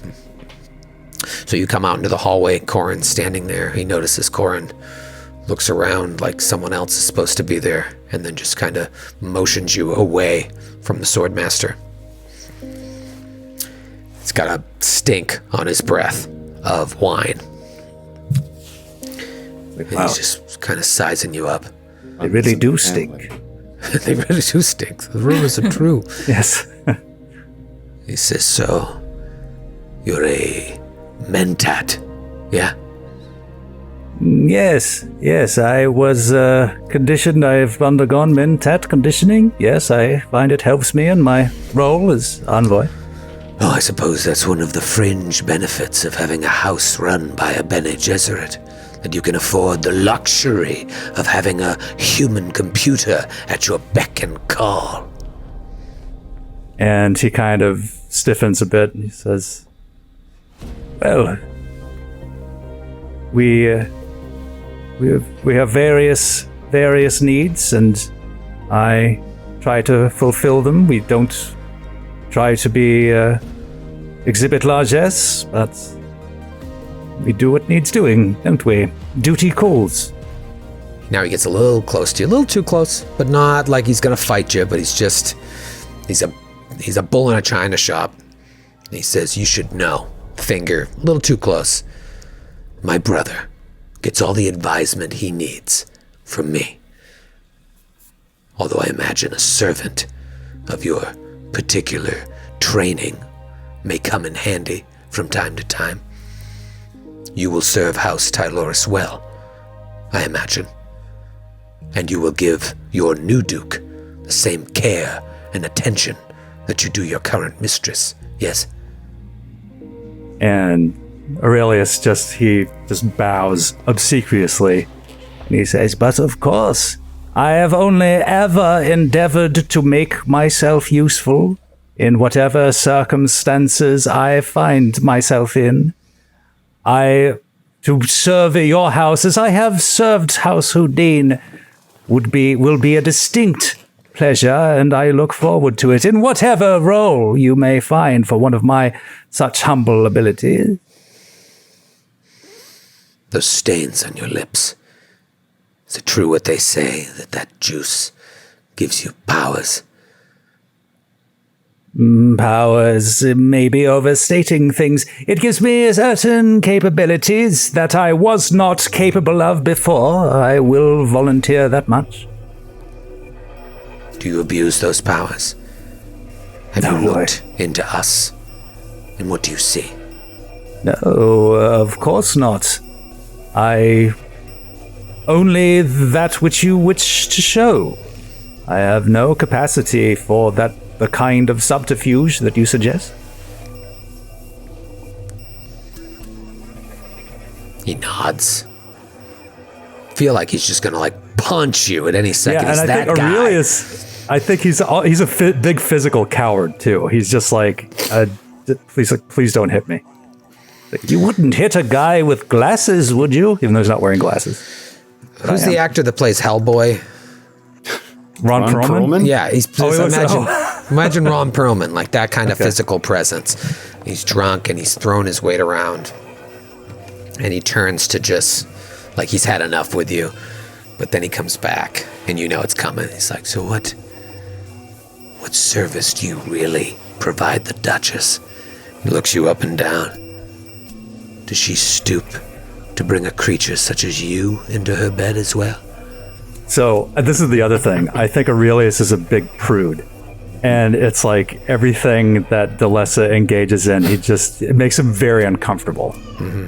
So he is just like, well, I don't wish to speak out of turn. I will only say that I perform those duties which the Duchess finds necessary and fitting to one of my station. That is all. My brother may ignore it. And for my nephew's sake, I hope he doesn't believe the rumors. But we all know the truth of who she is. Of what she is. But now, she is a vessel for House Tyloris. A vessel for my nephew. Nothing more. So if you're to advise her on that. At least she had the sense to make this deal. I pray, for her sake, and for yours, that she plays her part. We can all benefit from this union, in one way or another. The Duchess has wisdom beyond her years, and she is as dedicated to her house as she soon will be to yours. I am certain that she will do her duty for you as she has done for us in the future. Well, then I guess we understand each other. I hope so. What Good. a pleasure it is Poke. to be understood. As he looking down at the finger. What a joy it is to be understood. He can't feel it through all his layers of padding. How am I poking? 4 cloaks. It's like poking a pillow. Yeah. Careful, you almost hit my thermal underwear layer. You poke him and it makes that squeak doll noise. Yeah. Poke, poke, poke, and he turns around, goes back in the door, nodding at Corin as he does. There's a moment here with Aurelius and Corin before you rejoin the opera box. Anything you want to share there? If I have an opportunity to communicate with the Duchess without being overheard, I will relay. I will say, it is as we suspected. The Duke's brother is a bit of a brute, but that is not a surprise. That is in keeping with the house's reputation, as well as that of our liege lords. As I say, Duchess, this is a minefield, and it will not end tonight. Every step must be planned. I take this in as I'm still sitting in my theater chair, so I imagine he's just leaned over and is whispering very quietly. And I nod slightly, and I turn to the young lord. Just the rabble outside the theater has heard of the mist and is rather upset. I give the cover story. Oh. Yes. Well, I think they're probably going to storm the opera house. Our lives are in danger. Please. The regular stuff. It's the usual stuff. We used to it here. Yes. And at this moment, in the void in front of you, the woman who was singing during that shipwreck is washed ashore and is currently imprisoned in some sort of royal harem where everyone who comes to see her is converted to a life is purified and doesn't actually touch her as her lover attempts to find her on this wherever she crash landed. And it's sort of this it's sort of a play all about fidelity and the importance of monogamous matrimony. Just a big charm offensive for the new our guests. I look over to read Duke Gorin and Duchess Moira as they're taking in the show and what they think of this morality tale. And they're smiling ear to ear. They're so excited. Mostly for the union, though. More so. This is a new play, or this is an old established play? It's up to you guys. What do you think? Maybe it's a retelling. Yeah, I think it's it's a restaging of an old classic. Maybe it's called Felicity in the Seraglio. Awesome. Yeah, hundreds of years old. Yeah, hundreds of years old. But the first performance on Arakeen. So Ferris, you're backstage. Actors are scrambling about, coming and going off stage, changing costumes. There's a large chorus of like 20 people, singers or whatever, in addition to the leads. So there's just a lot going on backstage. We'll say they're all dressed like soldiers, like Greek soldiers with like fake pole arms and Corinthian helmets with the long nose that covers the face. And then in addition to the normal security backstage, the normal security of House Tyloris, there's security, of House Houdin, there's House Tyloris security back there as well. The heir and the Duke and the Duchess are here. And then there's also Harkonnen security, about which no one can say anything to do. They take precedence. And they're about because of Fenton Quill's presence here, the dignitary, along with the Spacing Guild guy. So there's just a lot going on, and no one really pays you any attention. What are you doing back there? Perfect. The performance well at hand.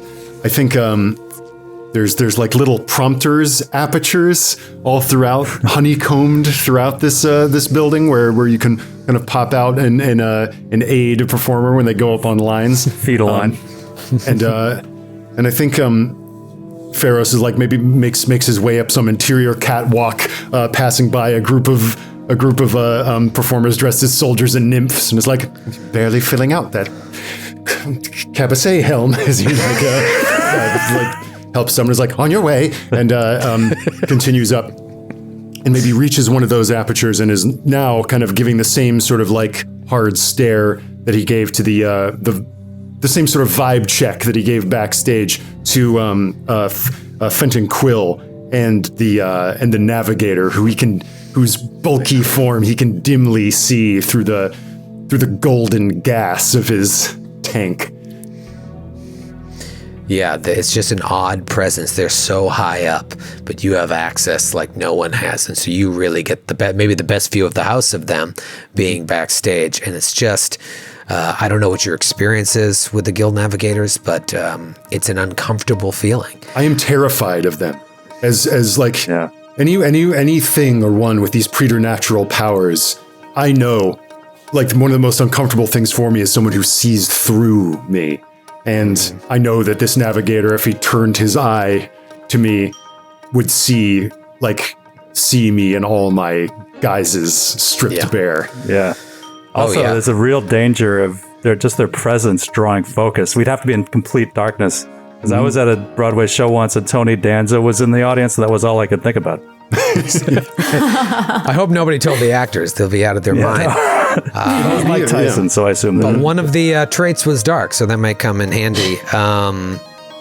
The other thing is, it's rumored that just their mere presence alone sort of numbs the powers of everyone in the room and allows people to do things underhandedly without a Bene Gesserit or another highly trained mentat being able to use their powers as well. Their mere presence alone dulls those powers. And I'm just a regular... Oh, no, go ahead.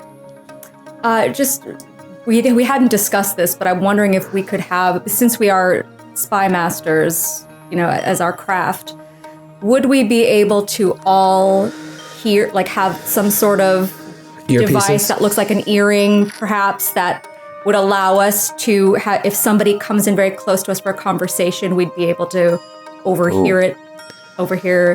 Or listen at the walls because the acoustics we built, we know the hot spots. Yeah. Would we be able to pick up slightly on other conversations that are happening? Oh, I think so. Oh, yeah. Can we spend momentum to get that trait? I like that. Yeah. So you're sitting on 1 momentum right now. I think you need 2 momentum to be able to create that trait. I like it enough to just say yes, but trying to play along with the actual mechanics of the game. If you can generate some momentum, I'll say that you can have this set up that you're all in not only are you in a place that's for show, you have set yourselves in perfect position to be able to communicate with each other so that where Delessa Houdin is, she could whisper and Pharos can hear it backstage. She could say something and Corin could hear it. And maybe Aurelius, that's how you were able to so conveniently tell her everything you learned about Thurman Tyloris.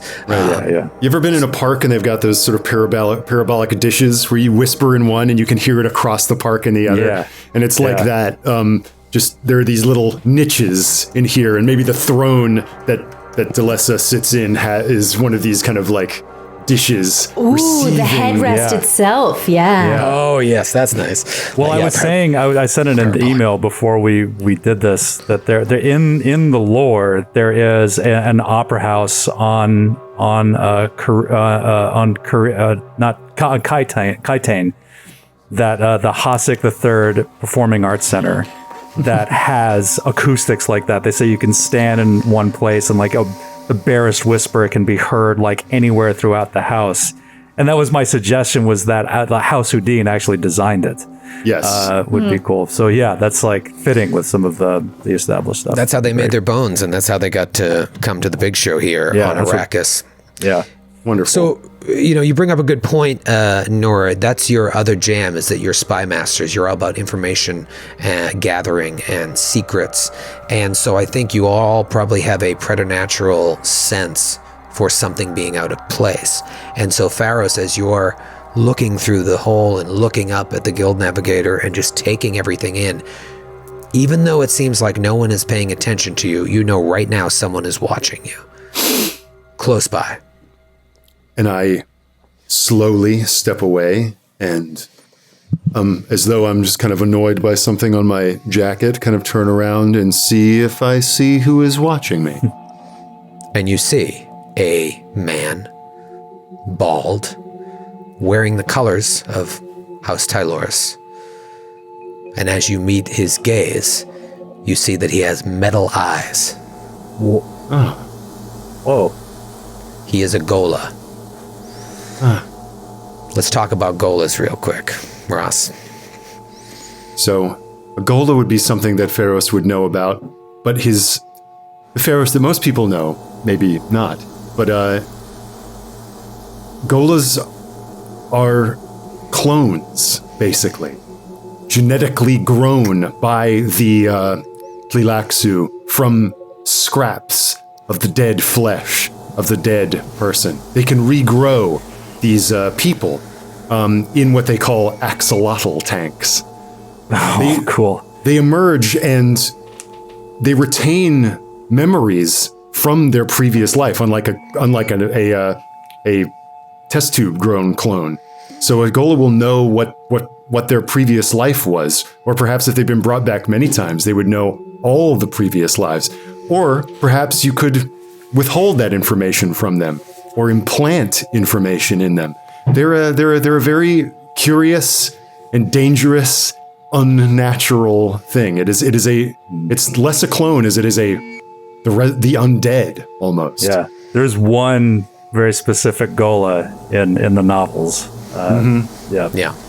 And, as a Tleilaxu who's in disguise as a human, seeing a Gola, Tleilaxu, they create the Golas. This is unnerving.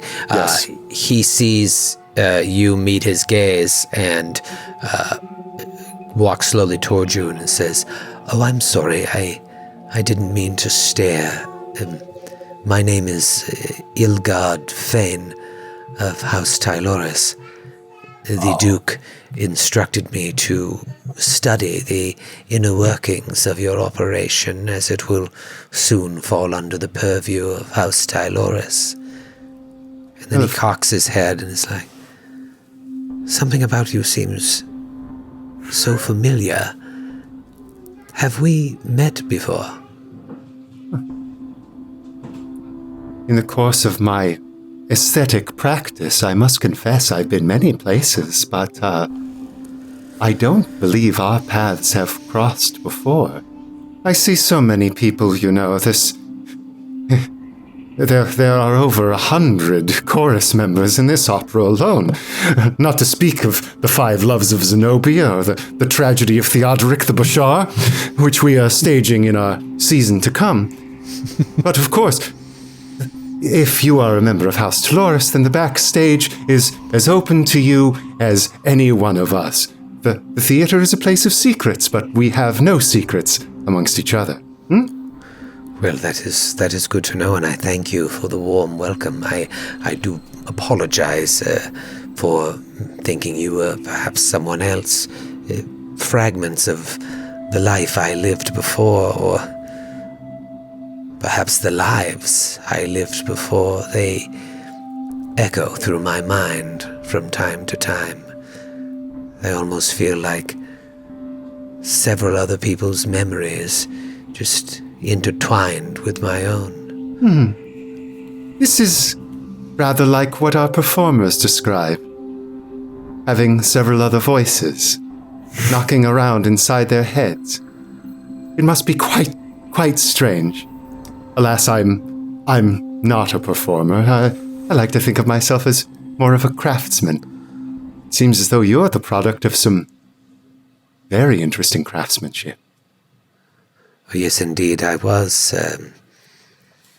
But I only remember so much about my former selves. I know I was a doctor of the Souk school, named Selex Niles. But they did not rebuild me as such. I am but a simple accountant now, an observer and recorder of all things that I see. These eyes that they've given me are quite good at watching. I was given as a gift, in fact, to House Tyloris, but from who, I know not. I suppose some would find find all of that confusion rather burdensome. But,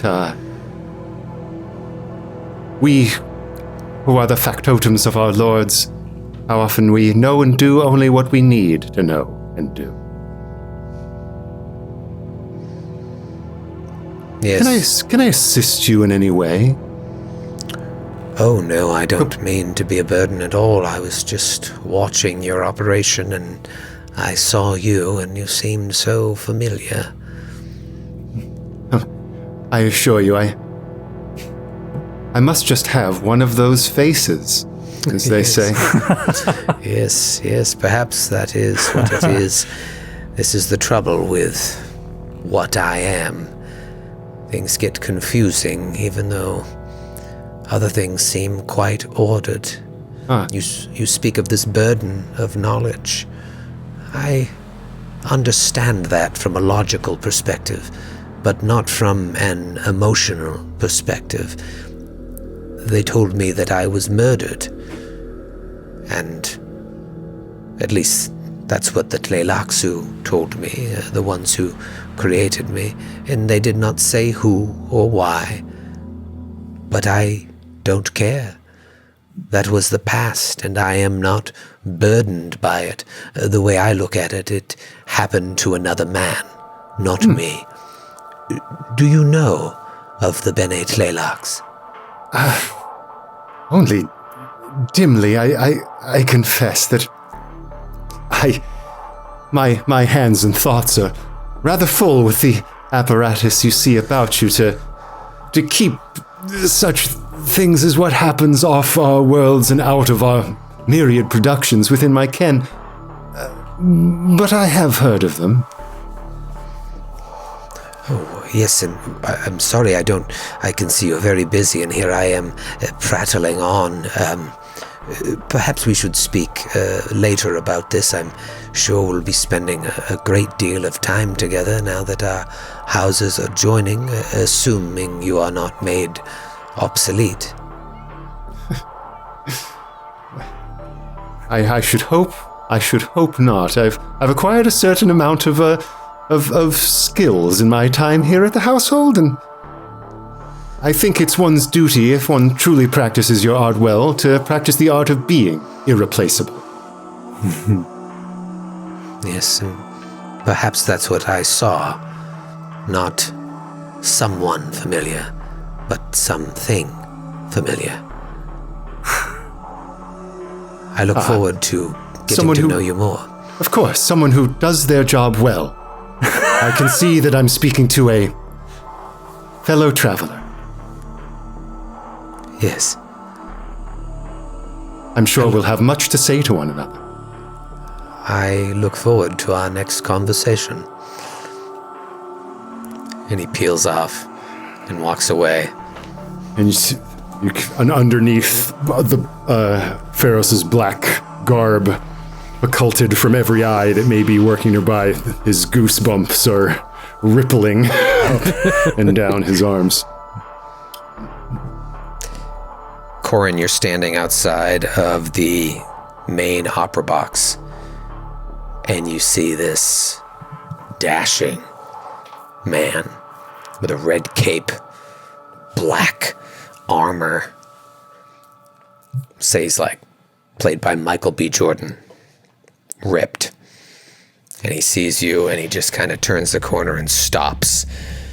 And it's like, my lady, I had to see you with my own eyes. The ex-Fremen warrior who is as deadly with her beauty as she is her blade. Well met, Corin, is it? It is. And while I say that the tales of my swordsmanship stretch far and wide, I would have to apologize that none have ever lived to actually tell the tales of my sword's glory. Oh, well, no apologies necessary. That's how you know you're a good sword master. He kind of saunters towards you. bows. I am Dace Oren, swordmaster of Ginaz, serving House Tylores. It is a pleasure to make your acquaintance. And he tries to grab your hand to kiss it. She does not allow him to kiss her hand. He can take it, and then as soon as he goes up to kiss her hand, she very quickly pulls away. And as she pulls away that hand, she very quickly brushes the flowy fabric on her hip to reveal the sword by her side. And he doesn't miss a beat, he sees it. Ah, yes, a crisp knife at your hip. They say the Fremen never draw their blade without intending to spill blood. But That the way is I hear correct. it, you're no more Fremen than I am now, are you? You turned your back on your people out of what? Love? Lust? Bold of you to assume I ever turned my back. Well, people talk. I listen. Perhaps if you weren't so concerned with rumor mills and the clucking of gossip, then perhaps you would be a better swordsman. Well, clearly, word of my prowess has not reached you, but It hasn't. Well, allow me to present myself. You know, it's funny. They said you're a bit of a firecracker. I didn't think it would be true. I thought you'd be an easier nut to crack, but you are tough. Thing is, I imagined our new houses won't have room for 2 sword masters to train the future heir of House Tylores. I've served my master very well for many years. As have I. Ah, yes, but I'm from the Ginaz school, not some backwater siege. Back what? Ooh, shots fired. Is it insults you wish to throw at me? Well, I like to spar with words as much as I do with the blade. Here's another for you. Do you have this job because of your skill with the blade, or your skill at fucking the Duchess? Oh, shit. I can show you one, but I'm not interested in showing you the other. Well, now, don't be too hasty, Madam Corin, or whatever you choose to be called. I do have to wonder, these rumors about you and the Duchess. I can't imagine the Duke will be too pleased to have you around so close to her when she's married to young Dresden. Perhaps I don't believe interrupting. that's any of your concern. Well, I disagree. As the swordmaster, it is my duty to protect the house. And if you fail? I haven't failed yet, but I have an offer for you. Say they let you go. Obviously choosing someone they've worked with for a long time.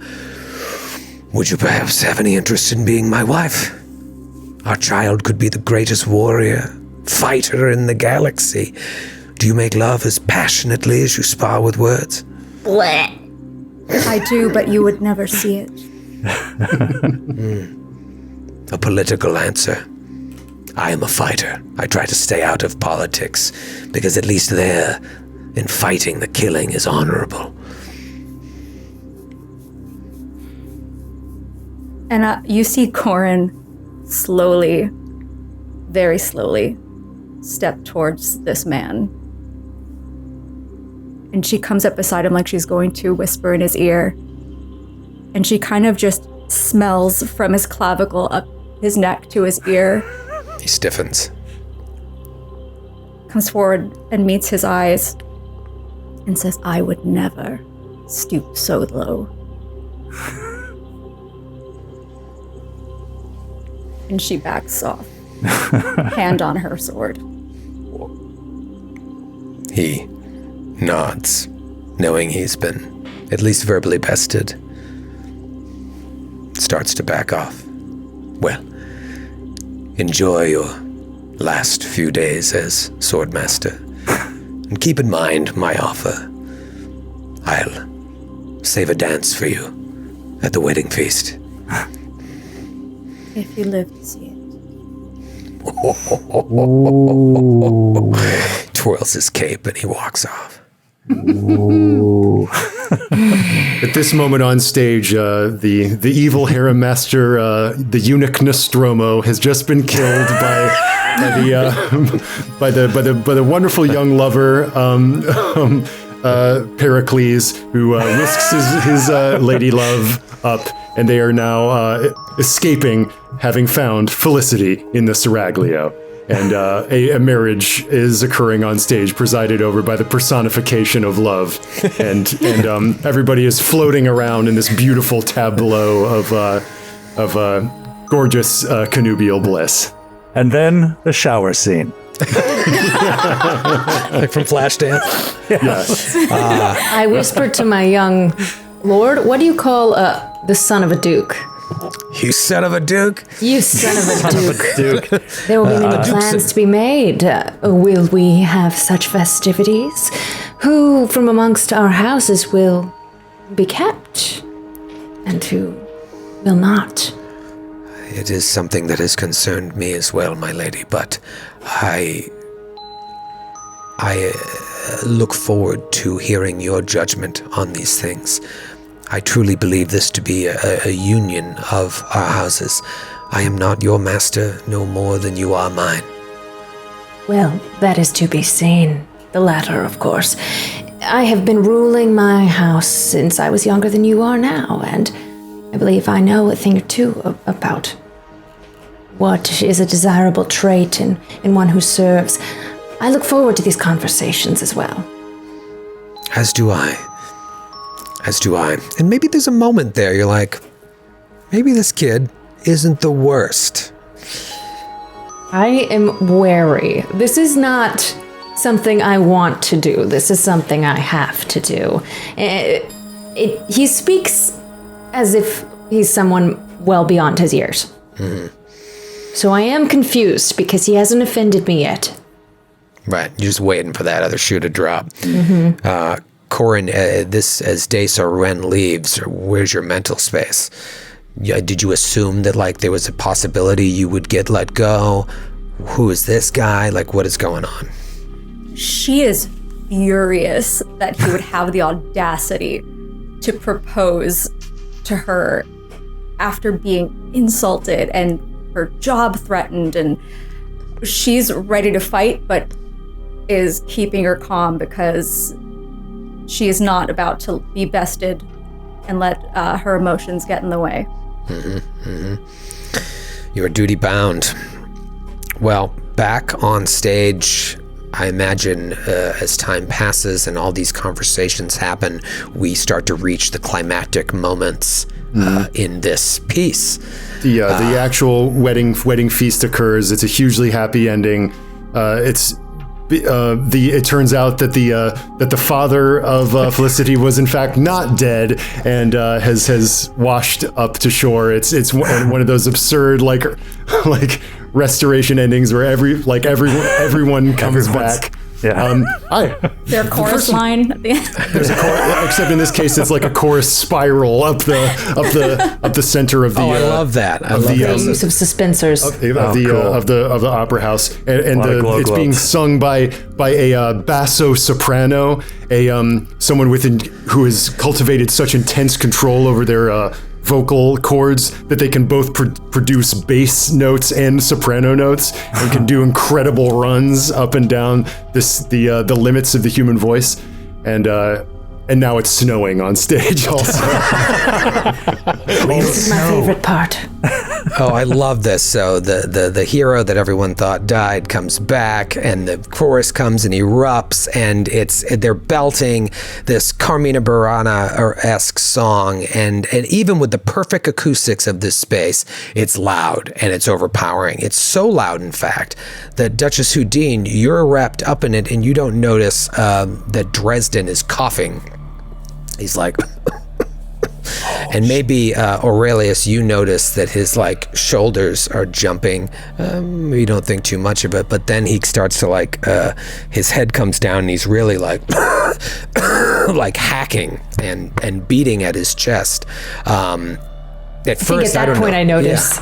Yeah, at that point when he starts beating his chest, and maybe you're like, this is rude. There's a way to behave in the theater. I thought this kid was better, but then you see that he's like grasping at his throat, and his parents are looking down at the stage. But by now, Aurelius, I'm assuming you see this. I stand and I call to Aurelius, and I think that alerts his parents as the entire box and people at stage might start noticing the second I stand up that, and I call to them to stop. Yeah, so you yell down in the box next to you, but the chorus is so loud, nobody can hear you. Nobody can hear you over the din and the darkness.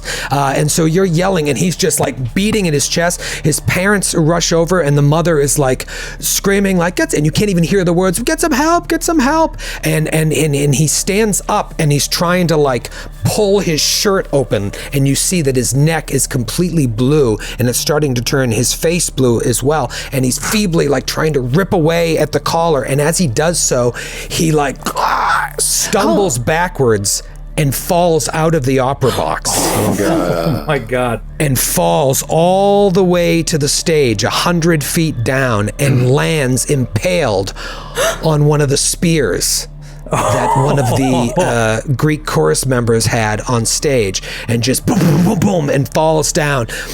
Now people start screaming when they see this, and the whole show stops. Some people are still singing, but it takes them a second to realize what's happening. Guards rush the stage, Tyloris guards, Houdin guards, but they're overwhelmed by Harkonnen guards, and together the Harkonnens and the Tylorises pull the body off the stage. The Duke and the Duchess rush out of the box, I assume heading in the direction of their son, who has just plummeted to his death. What do you do? I immediately run towards my lady to protect her in all of this. I pull Aurelius in as the three of us huddle. Ferris, where are you? You're standing there watching this, and you see shaboom. So, oh no, lights, and like as lights come on, attempt to think I might vault up out from backstage and like pushing people out of the way to get to the crumpled body of Dresden. Yeah, and you see them pull it away before you can even get to it. And you're like a salmon swimming upstream. You can see the body, you see him there, you see blood, you see his blue skin, and you're pulled away, and they take the body away. I could have stopped it. I was going to stop it. I was going to... See, he's been poisoned. Who could have done this, Aurelius? Lady, I do not know. This is... say nothing. Don't talk to the cops. Wait till we get... Should we run? I think it's best that we get out of this. The people are riled up. We shouldn't stay here. Yes, you're right, of course. If we can, we should go. Will it bring guilt and blame upon our house should we disappear? In the scene of such a heinous crime, I was the only one that saw his reaction. He was poisoned, most definitely. Well, if this is a coup and there are others with blades, we should get you out of here. We can't go anywhere without Pharaohs. Right. And I think maybe at that point I'm like charging up again, salmon upstream, like upstairs, and like his guards are like holding me back. It's me, you fool! It's me! And like kind of again, like there's nothing for it, my lady. He is struck down.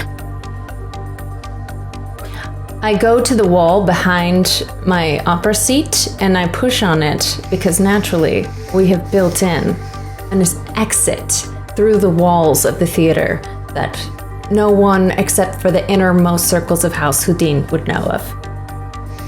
Okay. And I will catch your eye, and it's like I will see if I can learn who is here. And I will turn away from this little as you go into this aperture in the wall. Also, I think Aurelius, I think I might I should stay behind to kind of manage the PR of the situation. I think that might be where I would be best used, even though he hates leaving the rest of the inner circle. Like in this moment, I think he would have to stay to kind of put a spin on this or something. I love this. So Right. Pharos is turning to watch as the Duchess and Corin open up this aperture to try and get out of there, and Aurelius is probably just rattling through what to say, and all of a sudden the doors burst open and 3 Harkonnen guards come in with weapons drawn. Before we had a chance to go into the wall. You're halfway through the wall, and they come in, and then suddenly there's just this tall figure that slowly walks in, and it's Fenton Quill, the Harkonnen dignitary that was in attendance tonight. Lady Houdin, where are you off to in such a hurry? My future partner's life was taken. I thought mine might be threatened as well. My master of guard was to take me to a place of safety, as I suggest we do for you as well. Lord Quill, would you please? And I gesture towards the open aperture in the wall. Oh, that is very kind, Lady Houdin, and I appreciate the sentiment, but our Harkonnen guards will keep us safe. It is a good thing that I was in attendance this evening. I do apologize that you will not have time to grieve for your partner, but under the authority of Baron Vladimir Harkonnen, you and your people here will be detained for questioning with regards to the murder of Dresden Tyloris. And we'll see you next week. Oh, baby. Wow. Wheels within wheels. Within wheels, gotta get Pretty fucked up, past Troy. the Pretty fucked bandages up. and the That's awesome. We're in it, That folks. was not what I expected. That's really Killed my great. sweet young lover to be. He seemed like a cool guy. Yeah. You I was made it. about to kiss his lips and taste the poison and make an antidote in my own body before you shoved him over the edge. It all happened so quick. We'll see you next week for episode 2. Everybody. What's gonna happen now? Spice must flow. Spice up.